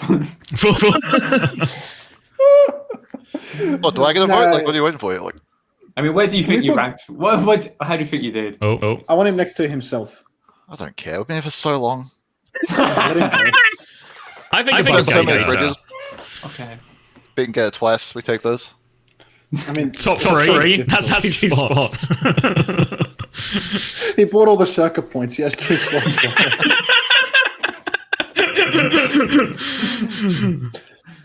All right, pack it up.